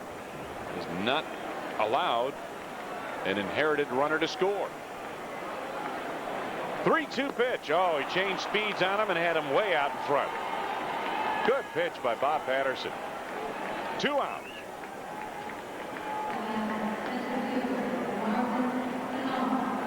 This is a big strikeout for Bob Patterson and the Cubs. The ball out away from Phillips. He swings through it, and David Mccarty up. So David Mccarty will pinch hit for Marvin Bernard.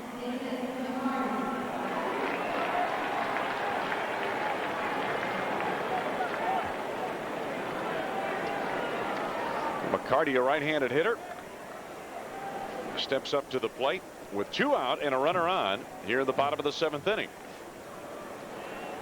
McCarty 0 for 4 this season.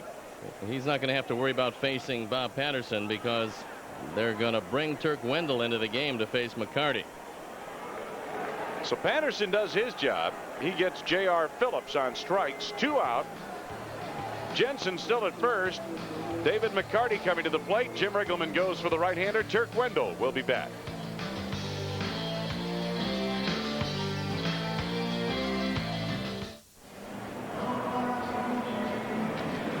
Turk Wendell becomes the 3rd Cubs pitcher of the inning and the afternoon with 2 outs and a runner on first.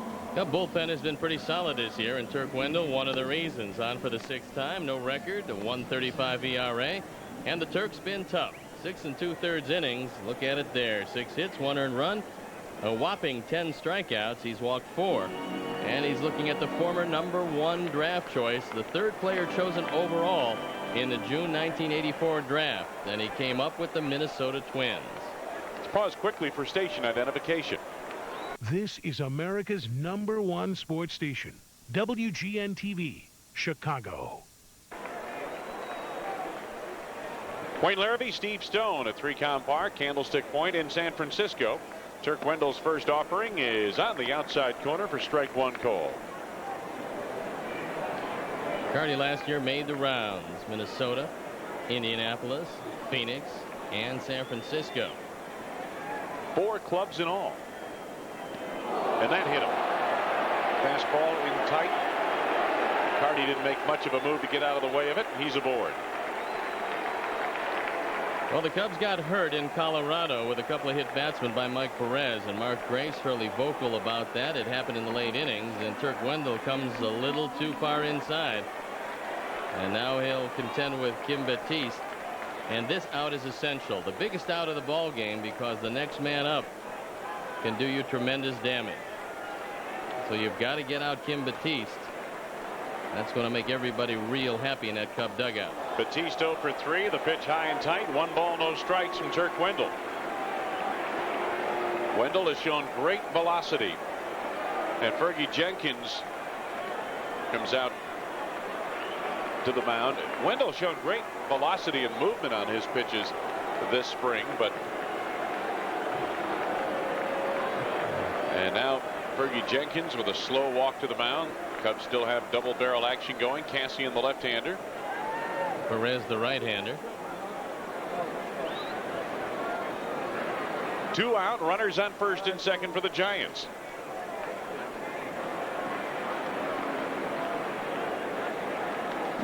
Steve Scarsoni, there's the Cubs bullpen. Make that Marcus Jensen on second after he singled after Steve Scarsoni popped out, and then Kevin Foster was lifted for Bob Patterson, who struck out J.R. Phillips, a pinch hitter. David McCarty, a pinch hitter, was hit by Turk Wendell, and now Kim Batiste to the plate, swings and fouls it back. 1 ball and 1 strike. We'll be back home tomorrow night. And there's a look at the matchup in game 1 of the homestand and the series with Cincinnati. Burba and Bullinger should be a good one. Hope you're with us. 7 o'clock Central Time tomorrow night from Wrigley Field. 1 ball and 2 strikes, the count now, and Kim Batiste. Atlanta at San Diego. John Smoltz walked Mark Newfield in the 6th inning to end his bid for a perfect game. However, he still has a no-hitter. So he's got a no-hitter through 6. 1-2 pitch. Oh, got him chasing a bad pitch. Swings and misses. Dorsett tags him out. And the inning is over. For the Giants, no runs, a base hit, no errors. They lead 2-7 in the books at Candlestick Point. Cubs lead the Giants 5-2. Put Arnie Harris on the road and he'll find you Cub fans. Cub fans are everywhere, even out here in San Francisco. Steve Bourgeois is the second San Francisco pitcher of the afternoon after Alan Watson worked the first 7, and he will pitch here in the 8th. Bourgeois 1-0, the ERA 3.86, on for the 4th time, 4 2/3 innings. Giving up a home run, he's walked 3, he's spanned 2. And we'll tell you about the former replacement player who has found a place on this staff and acceptance by his club. First pitch to McCray, hits a fly ball to left center field. That's Barry Bonds now playing center field, and he makes the catch, 1 away. Well, Wayne, if you were going to guess who on San Diego, as you look at David McCarty in left, might break up the John Smoltz no-hitter, which Padre would you think would break it up? I would guess Tony Gwynn right away. That'd be a pretty good guess, because with 1 out in the bottom of the 7th, Tony Gwynn doubled. And the no-hitter by the boards. And there you look at the numbers on Steve Bourgeois. Ryne Sandberg with 1 out, nobody on here in the 8th, and he looks at a pitch in there for strike 1 called. You mentioned Bourgeois, a replacement player in the Giants camp last year. Had some family problems. Didn't want to play in the replacement games. Here's a ground ball to third. Williams boots it. Doesn't have a play. Sandberg aboard on the error by Matt Williams. That's just the 2nd error of the year for Williams, and this his 12th game. And Williams had trouble with a ground ball earlier, but Kevin Foster couldn't beat the throw. This time, after bobbling it, no chance for Sandberg. The Bourgeois, one of 13 children. Wayne, you mentioned family problems. His father had passed away. His mother was dying of cancer, and he said he just needed the money. And when all of the veterans on the team heard that story, they just accepted him. Not a lot of acceptance for the replacement players, but he's one that has fit in very well. They realize one of 13 kids, you've got to make some money. Breaking pitch in there for strike 1 call to Mark Grace. Grace 0 for 3, struck out swinging his last trip to the plate. Did hit a fly ball deep to left field. down the line, but Barry Bonds made the play on it. In his first trip to the plate, he flied out to center.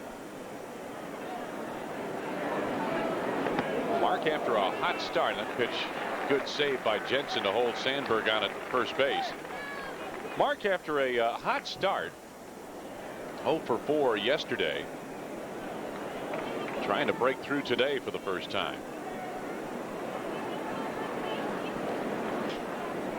Giants want 2 here. Grace has hit into 2 double plays this season. Make it 3. I'm sorry, make it 2. I was looking at Sammy Sosa. There's Turk Wendell with the game squarely in his hands, trying to preserve it. That pitch is a strike on the inside corner, and it's 1 ball and 2 strikes. Bourgeois had a great minor league run with the Giants. He was one of their premier prospects, and at just 23 years old, they think that he's got a high ceiling, as the scouts will tell you. Made the club this spring, going 2-0, 1.89 earned run average, 9 relief appearances down in Arizona. The 1-2 delivery is chopped on the ground, taken by Carrion, steps on the bag for 1. The tag at second, not in time. So Sandberg moves along to second. Grace is out. 2 men down with the runner in scoring position for Sammy Sosa. Well, if you're going to make that play, you'd best believe that you can get that man at second base, because that's the man you want of the 2. Even if you're a step off the bag, if you think the man at second is going to beat the play and you have a good throw, make that first. And as it turned out, the throw was late at second, and Sandberg into scoring position, and the Cubs would dearly love to pick up an insurance run. Sammy Sosa 2 for 9 in the series, and they're going to put him on. So an intentional walk to Sammy Sosa with 2 out here in the 8th would set up easy force outs. And Ozzie Timmons coming to the plate. Let's see if manager Jim Riggleman will make a change. He may go to his bench to get a left-handed bat, and that would be Luis Gonzalez. Well, you certainly help yourself out, but let's see if he wants to give Ozzie Timmons a chance or if he goes to Louis. And it looks like he's going to go to Louis and give Gonzalez an opportunity to extend this lead. Again, showing you once again just how important Jim Riggleman thinks this final game of the series is to the Cubs.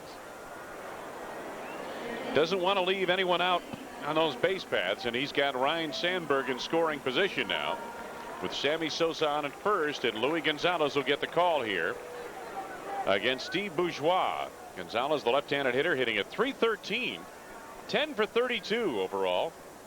He's got a double, a homer, and 5 runs batted in. So Jim Riggleman takes down Ozzie Timmons. Timmons had a single and 3 trips to the plate. There are 2 men down, runners on first and second. Sosa on at first and Ryne Sandberg at second for Luis Gonzalez. Cubs looking for some insurance here. They lead 5-2. We're in the 8th. The heart of the order will be coming up for the Giants in the bottom of the 8th. That's what Louis has done as a pinch hitter, and he's been very effective off the bench. And very effective since going 0 for the first 2 games of the season. Check to swing, takes the pitch down low. 1 ball, no strikes. Giants get a left-hander up. That's Doug Creek. If they get a left-hander up, it's Doug Creek. Because he is the left-hander. He's the left-hander. It's 1 ball, no strikes. Not a bad guess. You were way out on a limb there. That's yes, I decided to really be daring. 1-0 pitch is inside, and Jensen another nice save. It's 2 balls and no strikes. Cubs head home tomorrow. And a night game to start off a 9-game homestand. And yes, plenty of good seats available at Wrigley Field. The 2-0 delivery with 2 on and 2 out, and the pitch lifted foul out of play. It's 2-1.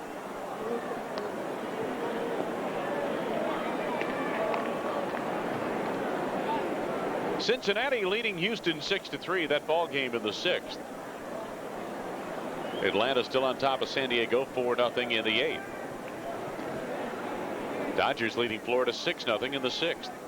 2 balls and 1 strike the count, and the pitch is again fouled off by Gonzalez to even the count at 2-2.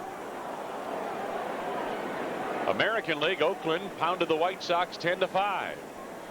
Milwaukee beat Kansas City 5-2. The big club over Texas 12-3. Minnesota slowed Baltimore 4-1. Detroit beat California 5-4. Here's the 2-2 pitch to Gonzalez, hit on the ground to second. Scarsoni gobbles it up, throws in time, and the inning is over. The Cubs leave a pair. Bottom of the 8th coming up.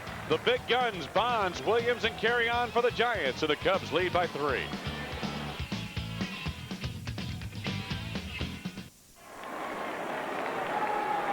Barry Bonds leads it off for the Giants here in the bottom of the 8th, and a swing and a miss by Bonds.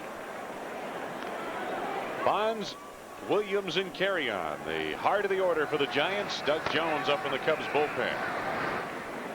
Here's the pitch, and that's taken outside and low. What a huge out it was, striking out Batiste last inning, and you don't have to worry about Bonds and Williams.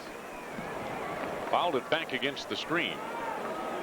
Count is now even at 2 balls and 2 strikes.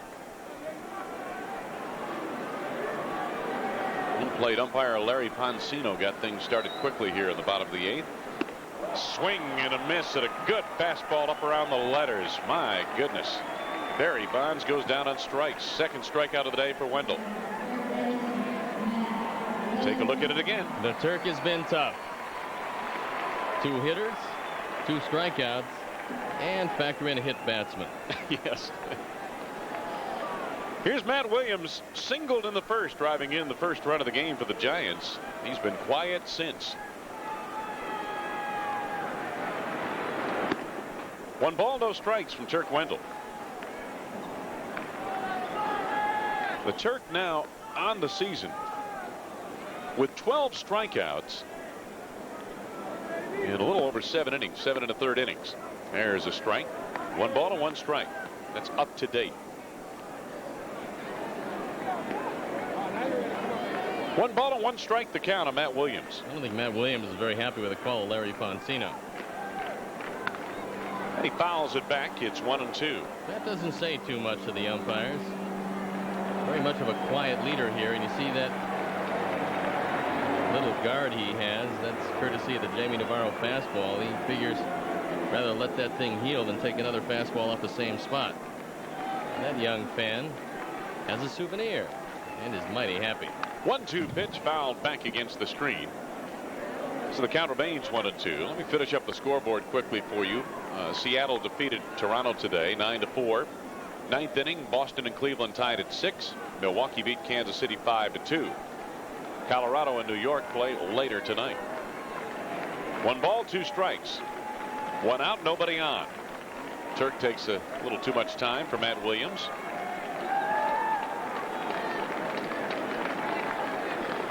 And here's the pitch. Lined into right field. That's a base hit. So 1 out single by Matt Williams. Well, Turk tried to drop sidearm, and that's all well and good on some younger hitters.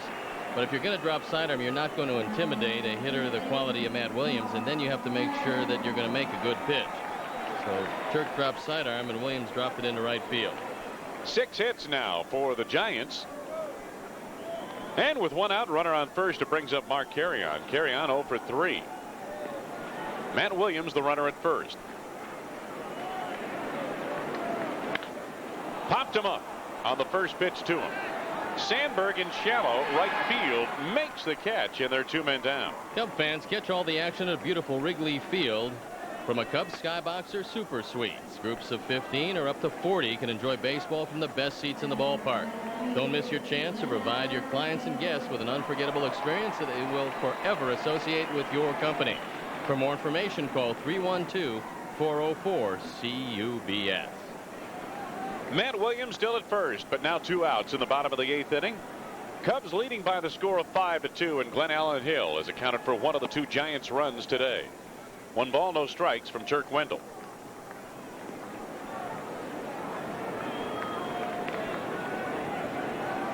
Here's the 1-0 pitch.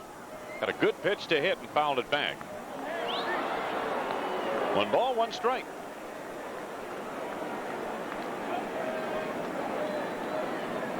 Turk Wendell out of Dalton, Massachusetts, by way of the Atlanta organization over to the Cubs organization. The 1-1 delivery, and this pitch is hit in the air to left center field. Bryan Mccray on the run makes the catch, and the inning is over. So Wendell retires the Giants on 1 hit. They leave a man. 8 innings in the book, and the Cubs leading 5-2.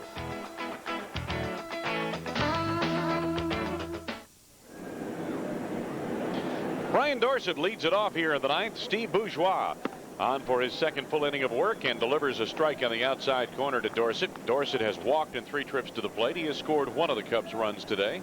We told you Bourgeois had a good career in the minor leagues. He was 30-12.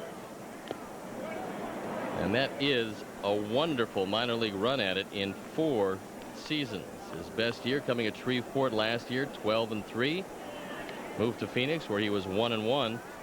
And got a chance to make the ball club, and this man was selected in the 21st round of the June 1993 draft, so he wasn't highly thought of, but here he is. The 0-2 pitch, and this one looped foul down the right field line, out of play. From Lutcher, Louisiana. I hope I'm pronouncing that correctly. Lutcher, Louisiana. A couple of more hats. Guys, they caught the foul ball. I don't know if she did, but they did. She might have. No balls and 2 strikes to count. And Brian broke his bat. Yeah, he had to go back and get another bat. And Mike Perez throws in the bullpen for the Cubs. Haven't seen a lot of this guy lately, have we? Mike Perez. Terry Adams, Rodney Myers have been throwing so well.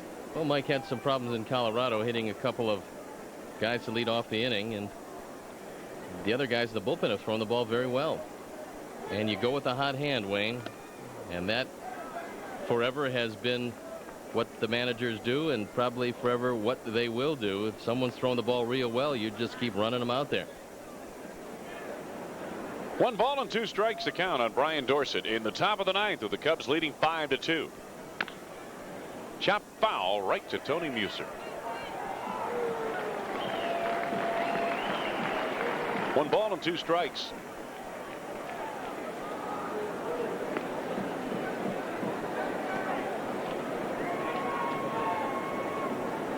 Here's the 1-2 pitch.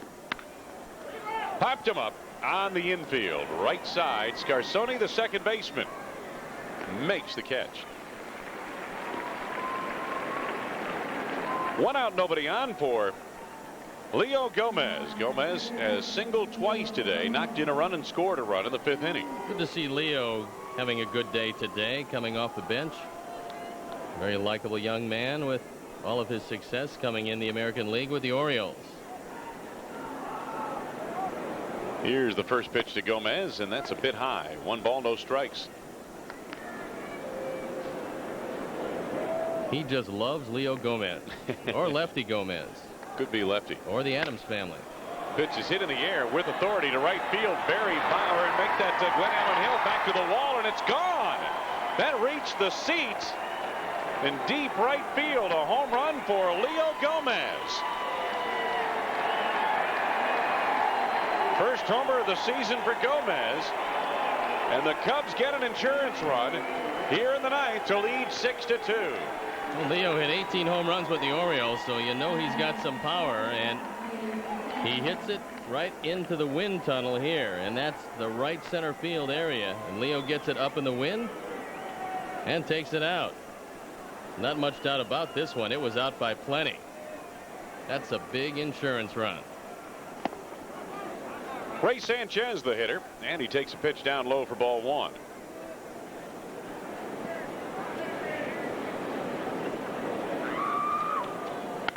And the pitch swung on and hit to right field. Retreating is Hill, and he drifts back and makes the catch. 2 men down. So the Cubs today have had home runs off the bats of Ryne Sandberg in the 1st and Leo Gomez here in the 9th. But the inning that broke this game open was a 4-run 5th inning. 4 runs on 4 hits for the Cubs in that inning. And the big blow A 3-run double down the right field line off the bat of Bryan Mccray. Turk Wendell getting a chance to hit here, and he looks at ball 1. Turk's not a bad hitter. He's a good athlete. And he lines a base hit to center field, right on cue. He took a good swing, took it right back up the middle, and hit it on the button. How about those Cubs pitchers? They're batting better than 350 as a group. My goodness.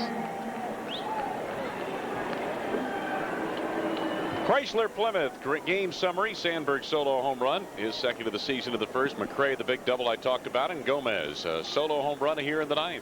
The Cubs lead the Giants 6-2. Bryan Mccray looks at ball 1 outside.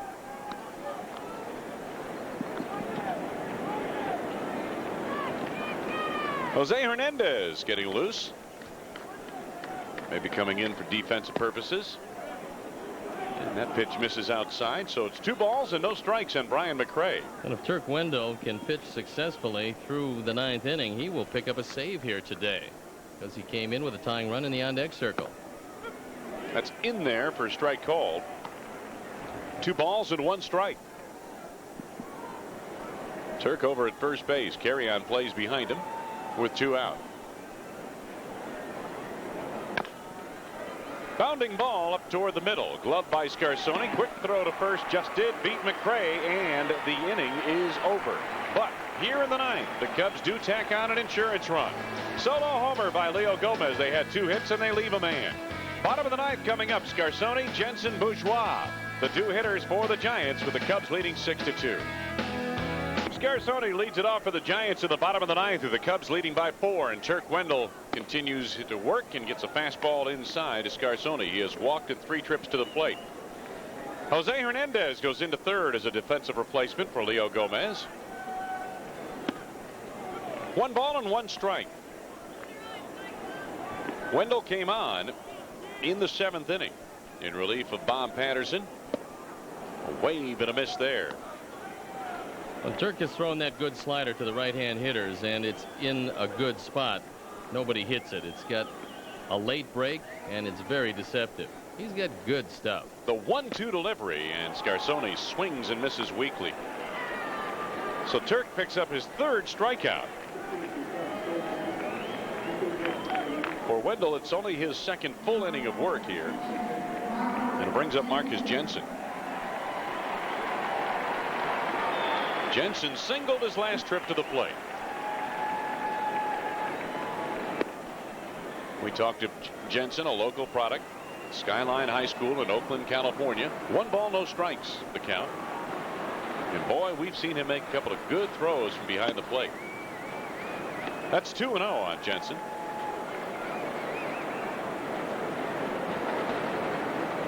Dusty Baker will bring Mel Hall to the on-deck circle to hit for the pitcher. 3 balls and no strikes now on Marcus Jensen. The Cubs still with Mike Perez warming in the bullpen down the left field line. That pitch is in there for strike 1 called. Jensen taking all the way.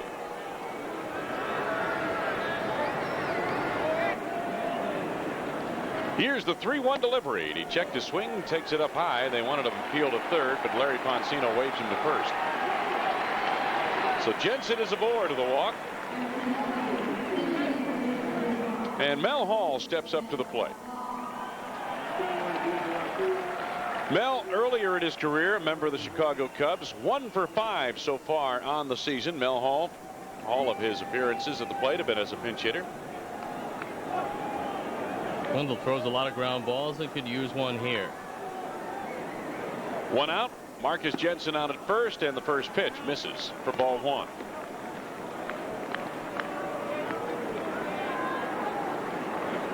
$23,137 on hand here at Candlestick Point. The 1-0 pitch hit in the air by Mel Hall to Bryan Mccray, who has plenty of room, makes the catch in center field, and they're 2 men down. For the series, these 2 teams in the 3-game series drew 90,846, including a crowd of better than 45,000 on opening day. David Mccarty coming on. He made his first appearance at the plate in the 7th inning. was hit by a pitch. Matter of fact, he was the first batter Wendell faced. 2 out, runner on first, Marcus Jensen.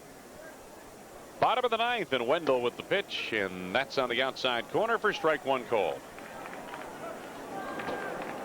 Cubs trying to salvage the 3rd game of this 3-game set in San Francisco and the final game of a 5-game road trip.